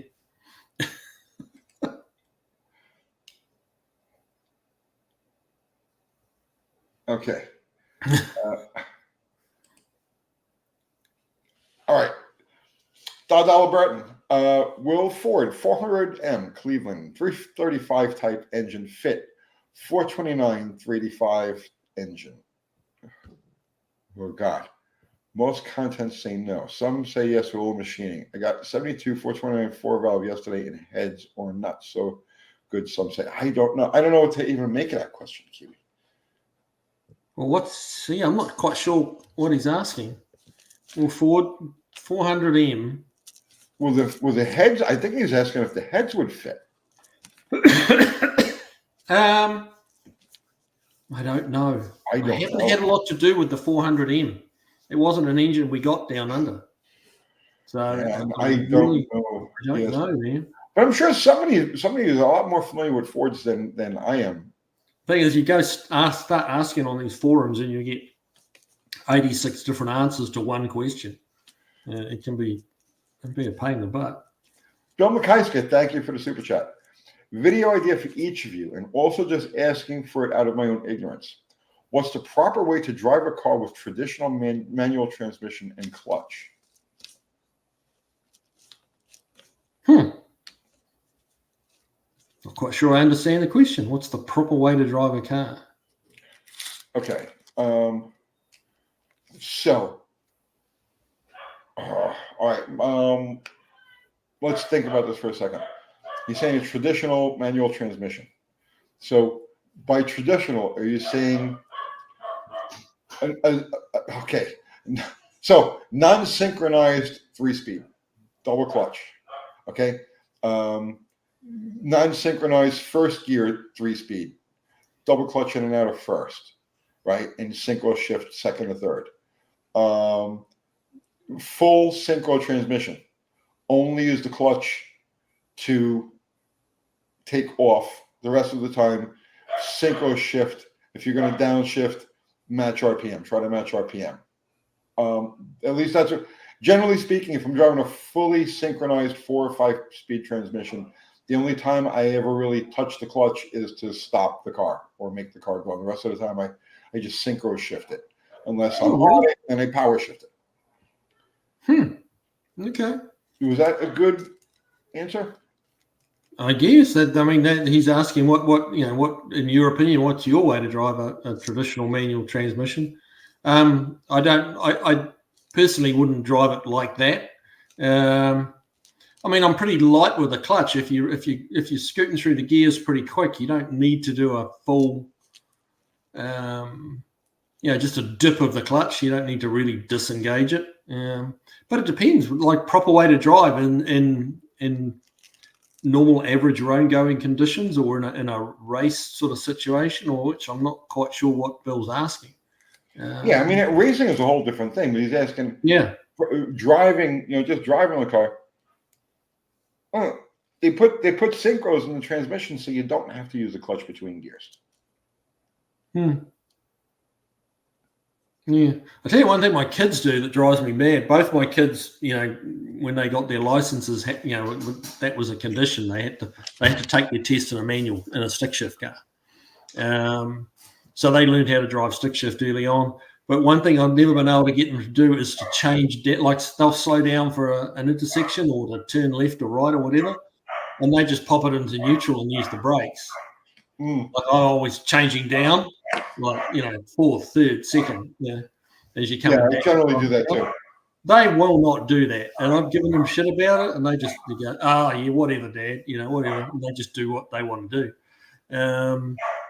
But so that's a good example of an incorrect way to drive a transmission. You should, I don't know, for me, you should always be in a gear. Like neutral is not what is not. You don't put it into neutral to slow down. You should always be in a gear and ready to get on it and go. So I know that because they have straight cut gears. So because they're straight cut and they're beveled, so you don't need synchros on it. They're a dog drive, which you can get dog boxes for cars. And they're fun to drive because you've got to be super aggressive with them. If you actually got a dog box transmission with no synchros, the more aggressive you are with that shifter, the smoother they are. If you try and change gears slowly in a dog box, they grind like there's no tomorrow. Yeah, you got to shift like you mean it. Yeah. Jeff Hutchins, that's a good point. That's something nobody ever talks about, right? But it's true, and especially with a high-performance car, right? Jeff Hutchins, and that's one of the reasons. You ever wonder why the factories always seem to under-clutch their high-performance cars? Mopars were an exception. Mopars always had like the cartilage shredder, clutches in there, right? But the reason that with light effort from the factory, light effort clutches, mostly was because people will sit there with their foot on the clutch in gear in traffic forever. And when you've got a high effort clutch, you're jamming the crankshaft into the thrust bearing and just holding it there, right? And you can't get, after a little while, that starts to get so hot, it rejects the oil. And when it rejects the oil, it just starts eating into the crankshaft or eating into the bearing. And that's how you get those engines with a lot of end play, crankshaft end play. I've had that exact thing on a race car engine. And one of the worst things to do is to have your foot on the clutch when you're starting it. And yet all the modern stick shifts have a little feature in them. You've got to have your foot on the clutch before the starter motor will engage. That's right. Kind of backwards to me. Yeah, they started that in 1973, I think it was. Yeah, like the neutral safety switch, I get. It's got to be in neutral, before it'll crank. I get that. I think that's a good idea. But having to have your foot on the clutch, because you've got no oil pressure. Your cranks, all that pressure you're putting on your pressure plate is transmitting through to the thrust side of your main bearings, and you have zero oil pressure until it starts. So it's just metal on metal. There's no surface tension of oil in there. Yeah. That's what back in the day, man, they put light clutches. First thing you did with a hot rod is you change out the clutch, because you're just going to drive through. As soon as you got traction, you drive through the clutch. But they put those light clutches in there for a reason, because people drive like that. Yeah.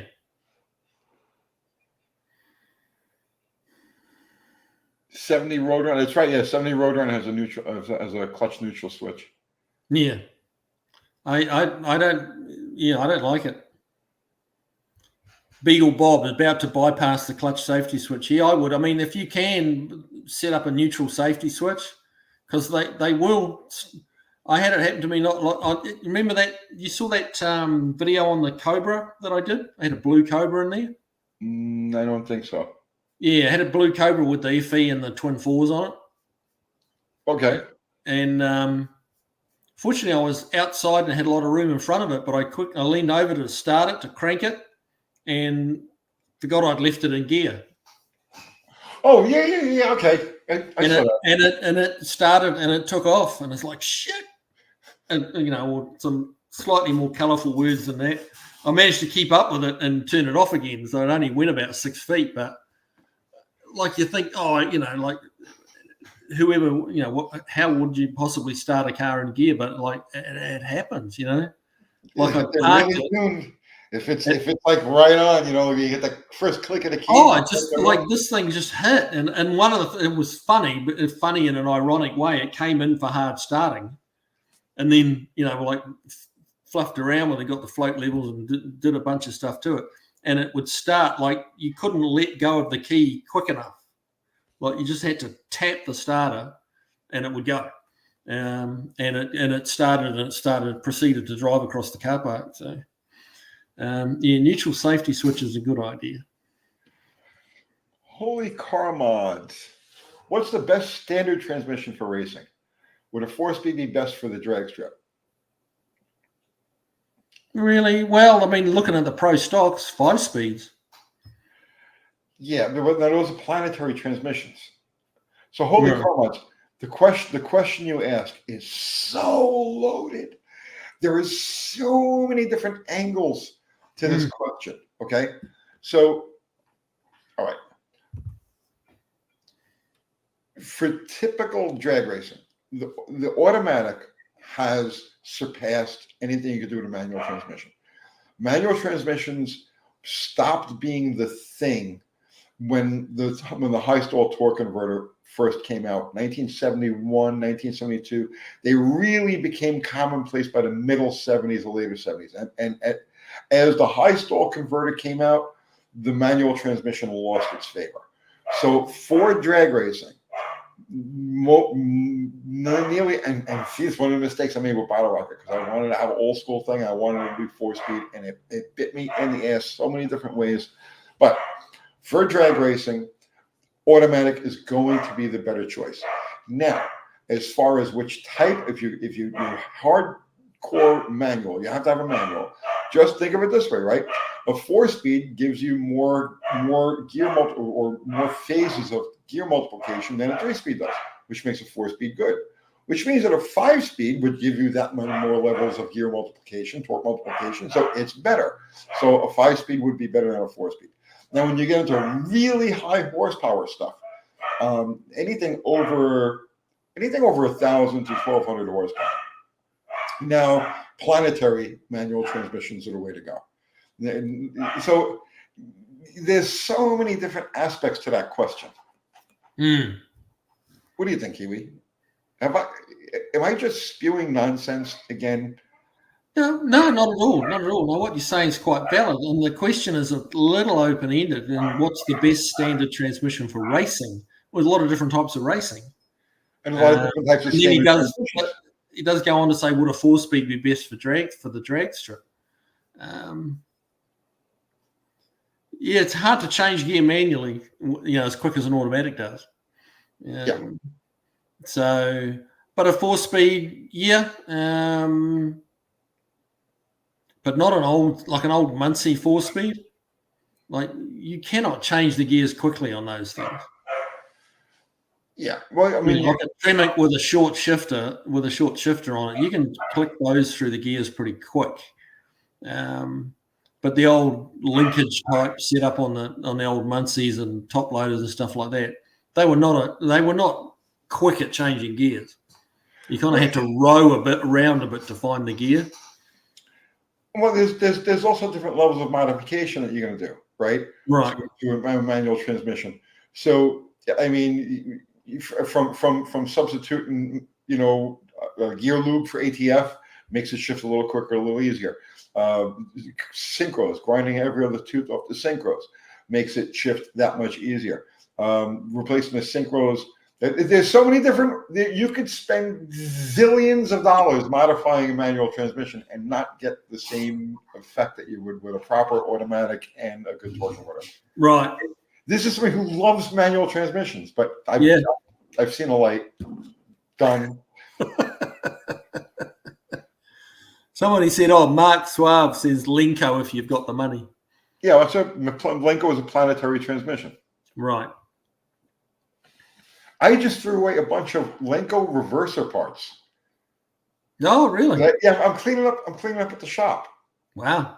And I had laying in a box that's just been moved from one shelf to another, one place to another, and it ended up in my catch-all was a bunch of miscellaneous trinkets from an old Lenko reverser I had back in the 1990s. Throw this shit out.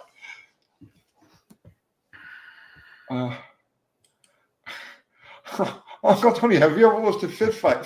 Yes, numerous, because I'm stupid and only pick fights with people I know can beat me up. Don't ask me why I do shit like that, but that's how it works.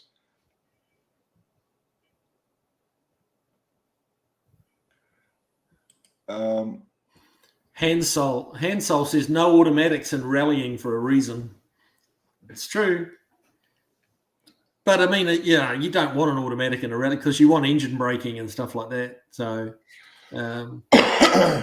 there's like when you're flicking a rally car into a corner, part of what you're doing is dropping the throttle and creating a little bit of engine braking. And so, automatics in rallying is not a thing.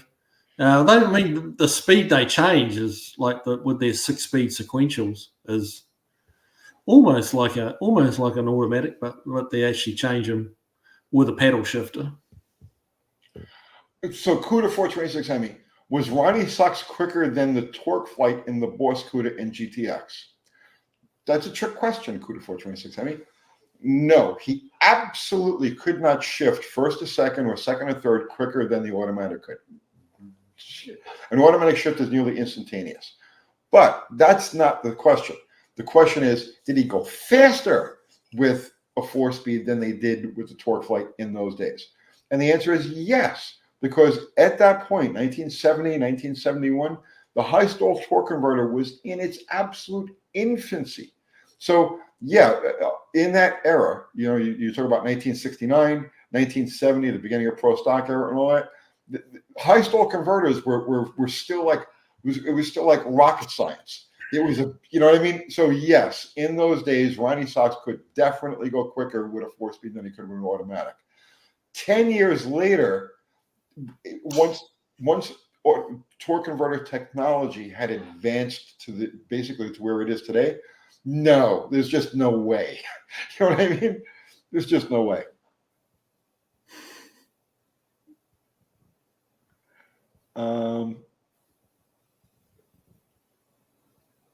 Let's see.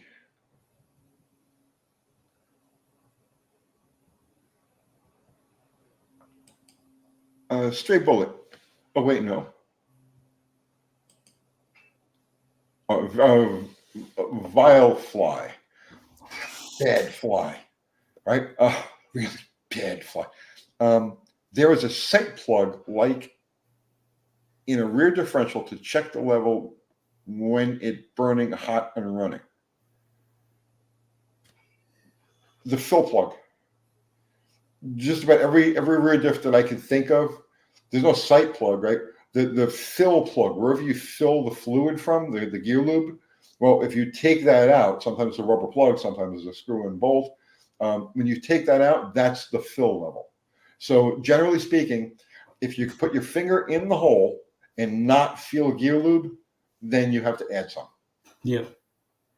It's the unscientific way. Your finger is the dipstick. If you can't feel fluid, you need or lube, you need to add lube.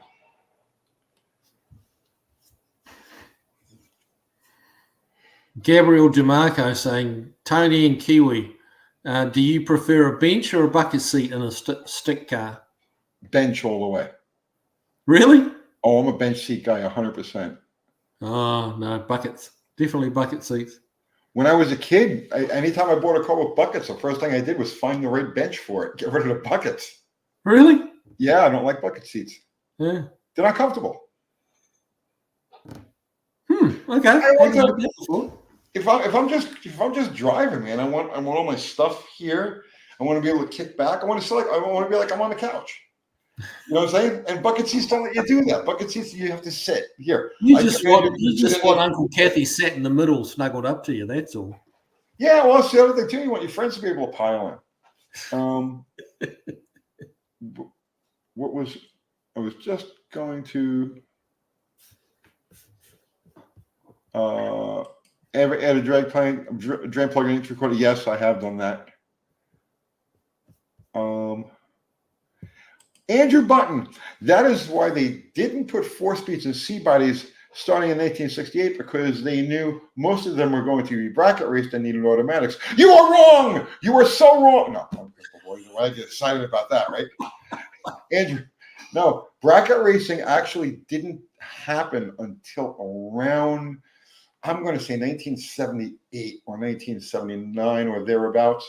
Bracket racing started in California or let's say around the middle 70s, 74, 75 is when it started in California. It didn't really work its way to the rest of the country until later in the 70s and into the 80s. In 1968, literally everything was class racing. There was no such thing as bracket racing. It didn't exist. So you're wrong about that.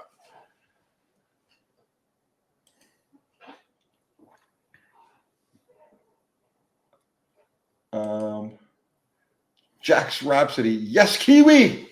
I used to do that in my Chevy K10, sit next to my girl and drive.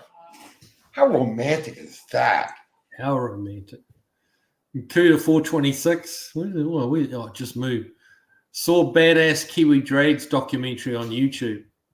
Kiwis have got it going on down there. Yeah, they kind of do actually. Well, the main reason, I mean, so I like the look of the bench seat. I like when you open the door and the interior just looks nice and open, you know, it looks inviting. You know what I'm saying? I like that part of it, and then of course it's just the seating comfort. I can sit any way I choose, right? And also the weight, because you know you're talking about factory bucket seats, not aftermarket race bucket seats, but you're talking about factory bucket seats. A bench seat is nearly always lighter, and on the Mopars, it's about a 30-pound difference between a bench seat and the buckets, because the buckets have the extra sets of tracks. They have the extra, you know what I mean?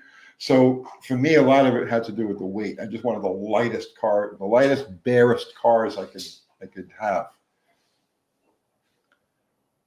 Stray Bullet saying, do any cars come with bucket seats anymore? Do any cars not come with bucket seats? Everything is bucket seats anymore. Yeah.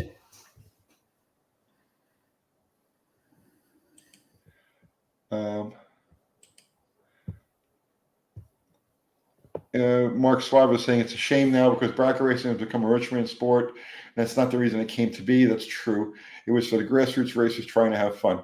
Well, okay, I have to disagree. Okay, so I agree with you. Yes, bracket racing has become, not all bracket racing, I shouldn't say it. Bracket racing on a local level. You go to your local track, local 8th mile track, whatever it is, on a Friday night test and tune, and they have the bracket race going on at the same time. There's no rich people in there. It's just guys having fun, right? But I always thought of bracket racing as communism. It's like drag racing communism.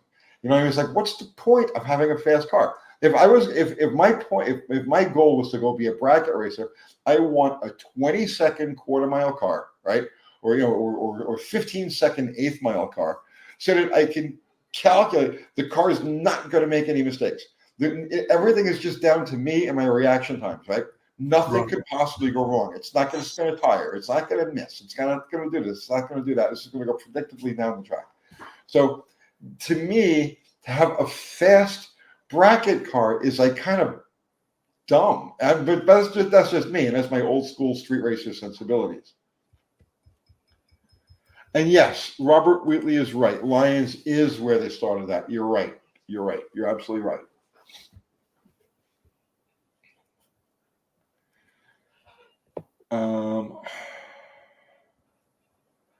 It's Dead Dodge Garage. Jamie, what's happening, brother, man? So Jamie, Dead Dodge Garage, and I'm sure you guys, any of you Mopar people, absolutely need to go over to Jamie's channel and sub to Jamie's channel. If you're already subbed to many channels, you can unsub from Kiwi and go over there to Dead Dodge Garage. UTG, either one. Yeah.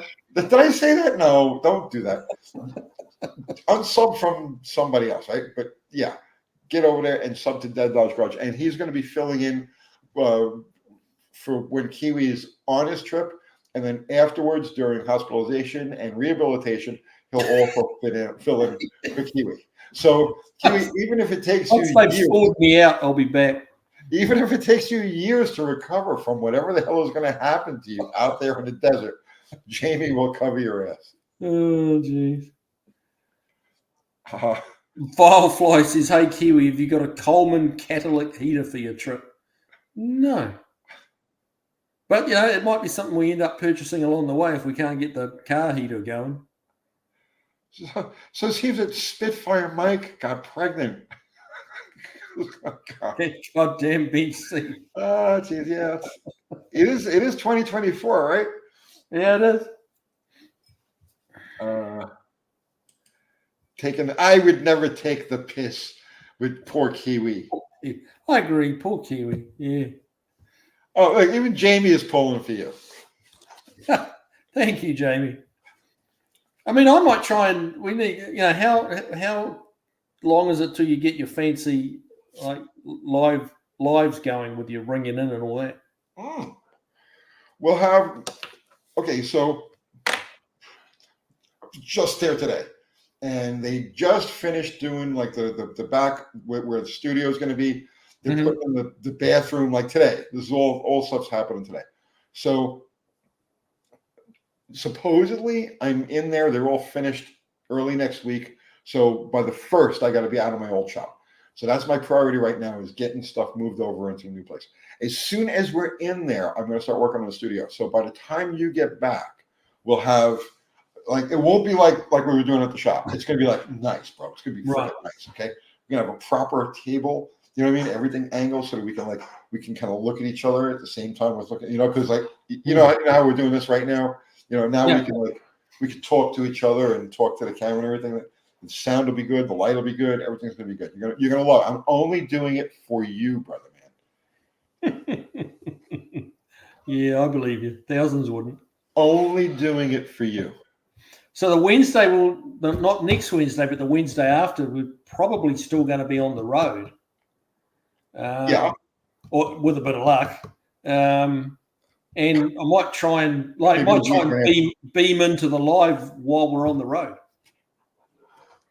That would be interesting. Do it. Yeah. So absolutely. And even maybe on the Sunday, like on not this coming Sunday, the following Sunday, if we've got it fired up and we're on the way, like for your Sunday night live, we might try and jump in for that. Bring it, brother man. Just let me know. Depends on the timing and stuff, because it depends what time zone we're in when we're driving. That kind of thing. Well, here's the thing, though. You got to let me know ahead of time if you're going to be able to do it, because usually we do Sunday night just off of the webcam and just off the computer here. And when we do this, it's done off of live stream. So if you know that you're going to be checking in, you got to let Kathy know an hour ahead or so that she can set up. Yeah, well, we can let you know kind of midday on Sunday if we're making actually just still lying underneath it, trying to make it run, or whether we're actually on the road, you know. And yes, Kiwi's going way beyond Thunderdome. Thunderdome. Way beyond Thunderdome. That's it. Back in New York, man. That's when you come across somebody who's like out there, right? That was it. You'd say that was the phrase. It's like, oh, the guy's beyond Thunderdome. Kiwi's Cannonball Run. There you go. We'll run interference. There you go. That's what I need. Yeah, I'm going to try and do a video shortly and just show some, but just a little one, just showing. I've only got stills of the car, so I might just kind of do a compilation of all the different stills I've got and just kind of show people what we're up against. If you end up in a Hicktown prison, do you go live from there?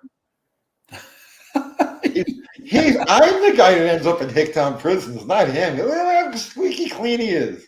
Exactly. Yeah. Well, I'll just sweet talk my way out of it. Hopefully. Yeah. Hopefully, having no tags and no exhaust and all that stuff, they'll just let me go. I'm live from a Hicktown prison. Yep. Let's see. Someone asked if I was going to do live updates. I'm going to try and do live updates, yeah. But, I've got to actually get my head around actually doing it. I made the bread at Rikers one night. You made the what? The bread. Really? Yeah. Well, long story short, but I ended up I had a fight over an orange with a guard. Okay. It was one of those things. So they conveniently lost me in the system. And when they lost me in the system, I ended up at Rikers. And a friend of mine, his cousin happened to be a guard at Rikers. So he pulled me out of there and he says, "Here, you spend the night in the kitchen." So I spent the night in the kitchen at Rikers making bread. Shit. It was kind of sitting in the cell. Well, yeah. Let's see. Yeah, Joe K, how are you going to get internet service in the middle of the desert? Well, that's a valid point. That's a valid point. It's zero. Kiwi's visit to the center of the earth. Oh, my God. Jeff Hutchins, Kiwi's California calamity. Yeah, well, that might be closer to the truth. Watch out with all those K's in there, Jeff. Yeah. I got in trouble for that once. I hope we don't get there and the motor's just absolutely toast and, won't make 5 yards, let alone 2,000 miles, and we have to get on a plane and come home again. Hopefully that doesn't come to that. You're not going to do a motor swap? What's that? You're not going to do a motor swap? Well, I hadn't planned on it, no. It would be faster to change the motor than to change all the brakes and stuff that you're doing. You think about it. Yeah. I have to find an old Poly 318 to put in it. Who's in San Diego and got a Poly 318 that runs good? It's a 59, so it's got to be a 61 or earlier engine because of the crank flange. The crank flange? What are you talking about, Willis? The crank flange on the 59 Poly, yeah, the same as on a 392 Hemi. It's extended. Oh, okay. Yeah. The crank. So you wouldn't be able to just bolt. You wouldn't be able to bolt it. You wouldn't be able to swap directly with an LA motor or any 1962 or newer small block because the flange won't work. Even the Poly 318s. Yeah, you would have to change. Well, you'd have to change the torque converter too. So if you brought down a 727, a later 727 torque converter, yeah, that would work. You'd have to bring a torque converter and a flex plate from a 62 or newer 727, and it'll go right now. There you go. Rusty Fuel saying, is it automatic or manual? It is an automatic, a torque flight, I believe, 3-speed auto. Godspeed to you, Kiwi, bro. That's always bad. See, that's a bad sign when people say Godspeed. That's like saying, oh, you're going way beyond Thunderdome,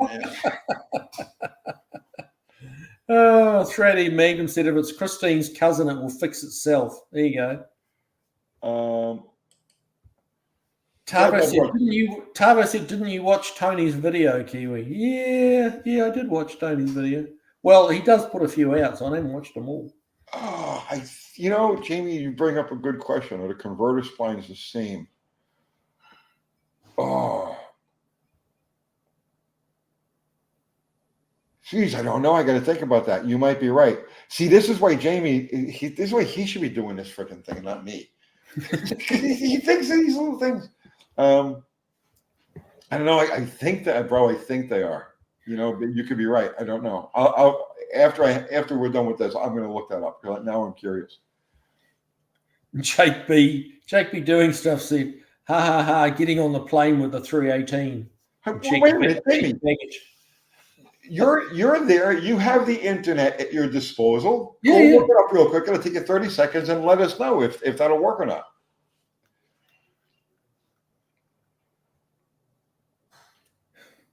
Kiwi's the well-mannered road warrior. Kiwi has been Americanized. He's quoting a TV sitcom. Well, that was a pretty popular TV show back in New Zealand. Oh, according to Stevie B, Godspeed is 220 miles an hour.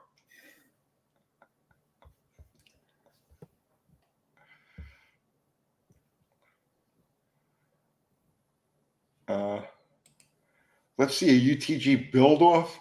Yeah, no, I'm good, man. Maybe Kiwi will build something off. That would involve too much hard work for Tony, wouldn't it? Way too much hard work. Here's the thing. If I wanted to work, I'd get a job. You see what I'm saying? See where we're going with that?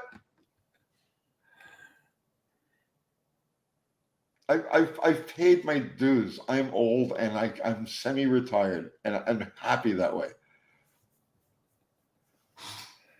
Let's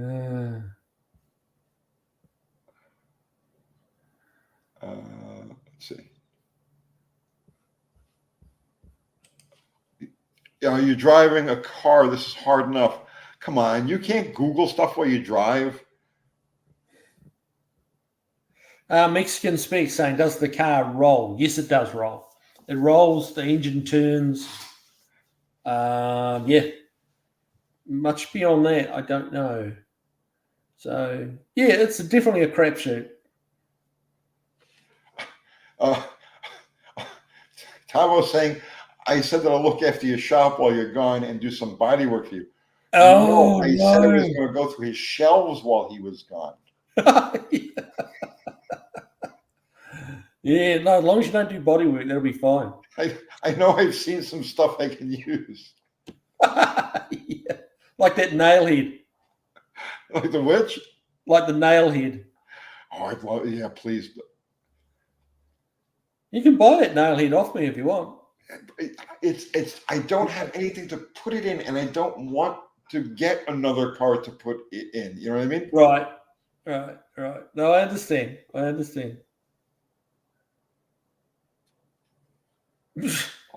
Kiwi can cast new parts in the sand of the desert like Burt Munro. I see no problem.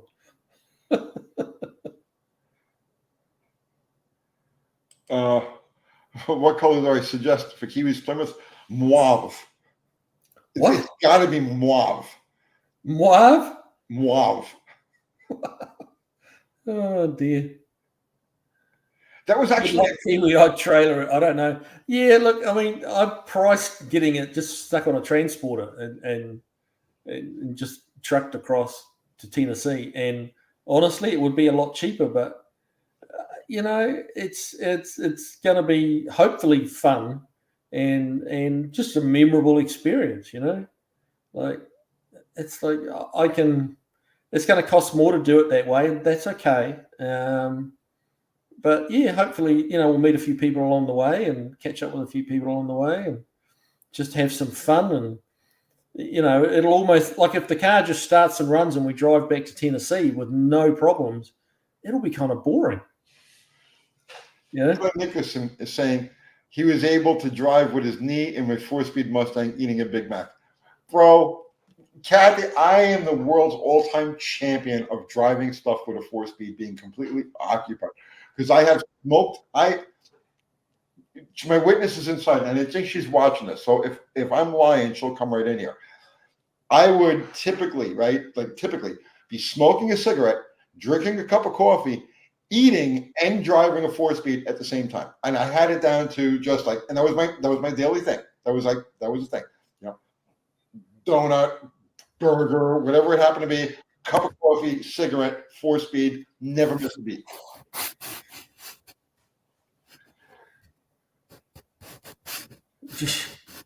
End of time. What if it was used as a chicken coop for 30 years? Well, it's going to smell pretty bad if it was. What was that now? Oh.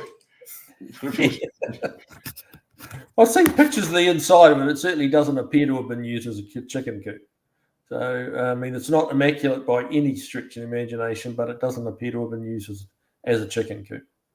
But yeah, I think I'm definitely going to do that video, just clip these photos together and make just like a 2-minute video of it.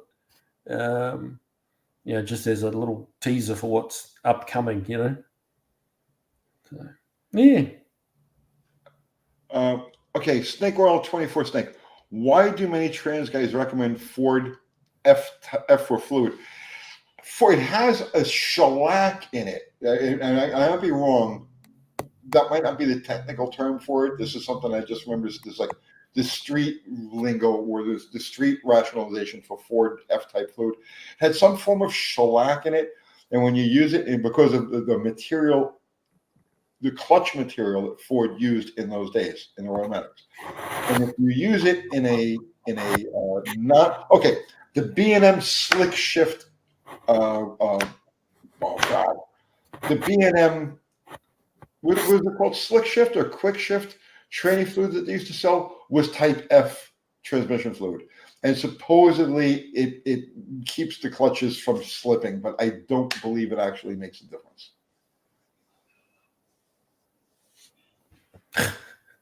Jack's Rhapsody. So hear me out, Tony. Mid-mounted nailhead in a Rampage. I don't like Rampages, man. They're ugly. If I had Kiwi's nailhead, I would probably feel compelled to go buy a G-body Regal or one of those cars and do that, because I think a nailhead, a proper torque nailhead, right?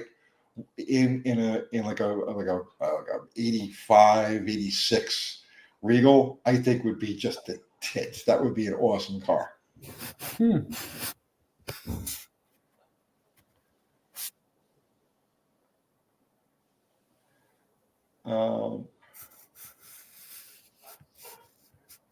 Pat is saying, also remember there were no cup holders back when. Yeah, cup holders, please.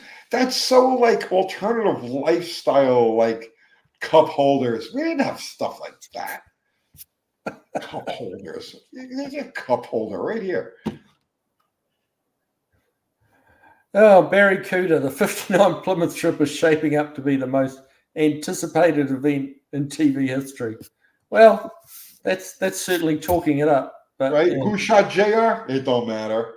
Did Kiwi make it out alive? Did he make it to Tennessee? How many of you people are old enough to remember who shot JR?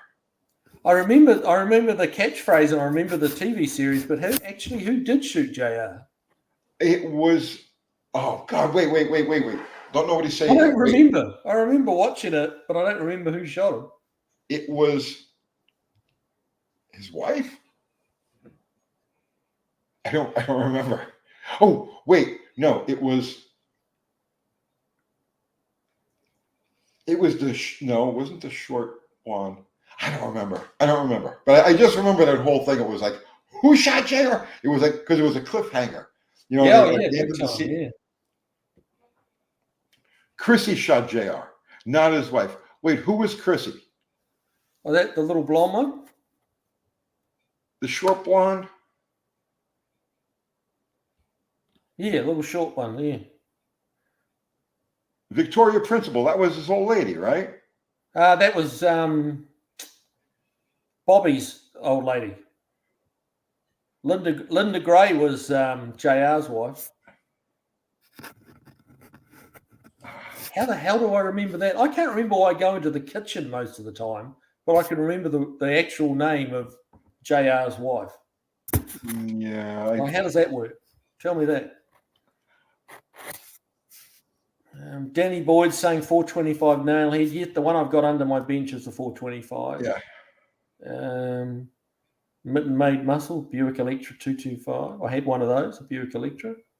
Hey, have you seen the time, Tony? When is the Red Ram video coming out? The camera's sitting right there for it. I was going to shoot it this morning. I was going to shoot it yesterday. Then I was going to shoot it today. It's going to get shot tomorrow morning. What time is it? Oh, Jesus, look at that. It's 2. Wow. How did we do that? How did we burn down 2 hours so fast, Kiwi? Time flies when you're having fun. You know what, bro? Let's go for another 2 hours. What do you think? Yeah. You up for it? It'll be past my bedtime. I've got a whole queue of Fords to work on tomorrow. Google said Kristen's sister-in-law. It was a chick. Yeah, I know it was a chick, but I don't remember which one. Oh, man.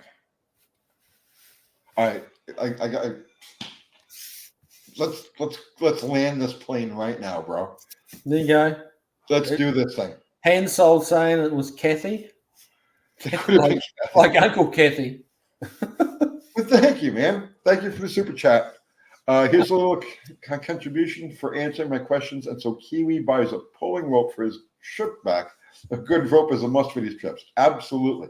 Yeah, that's you probably need to add that to my list of little stuff to bring along. Then get one of the viewers to come and tow me from wherever I'm at to somewhere. Sue Ellen was his wife. She didn't shoot him. Okay. Kristen was JR's scheming sister-in-law and mistress. Okay. So she shot him. Why did she shoot him?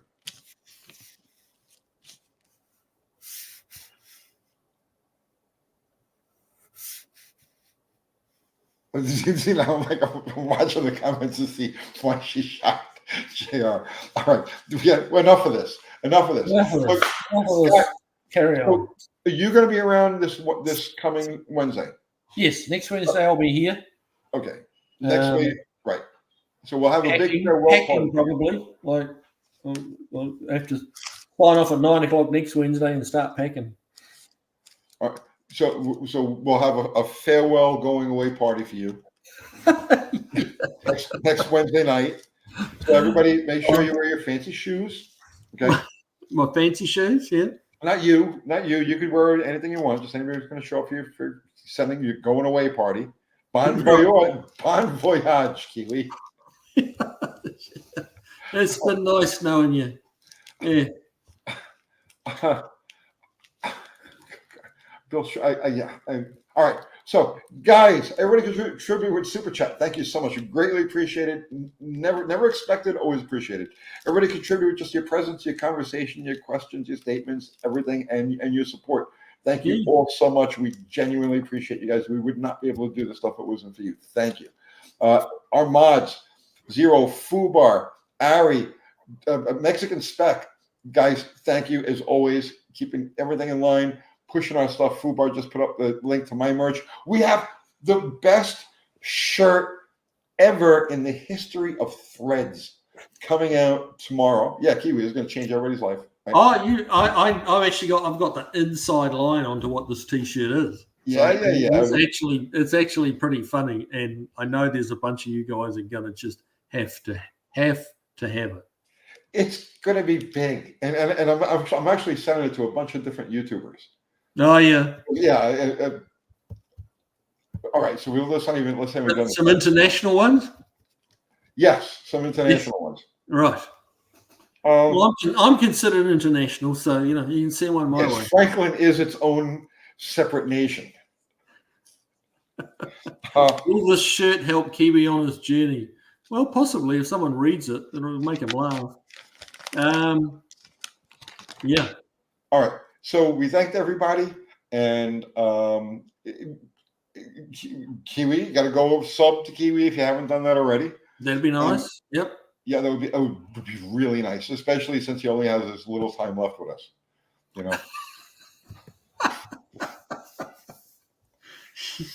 Ye of little faith. Ye of little faith. And I'm going to attempt to do more videos.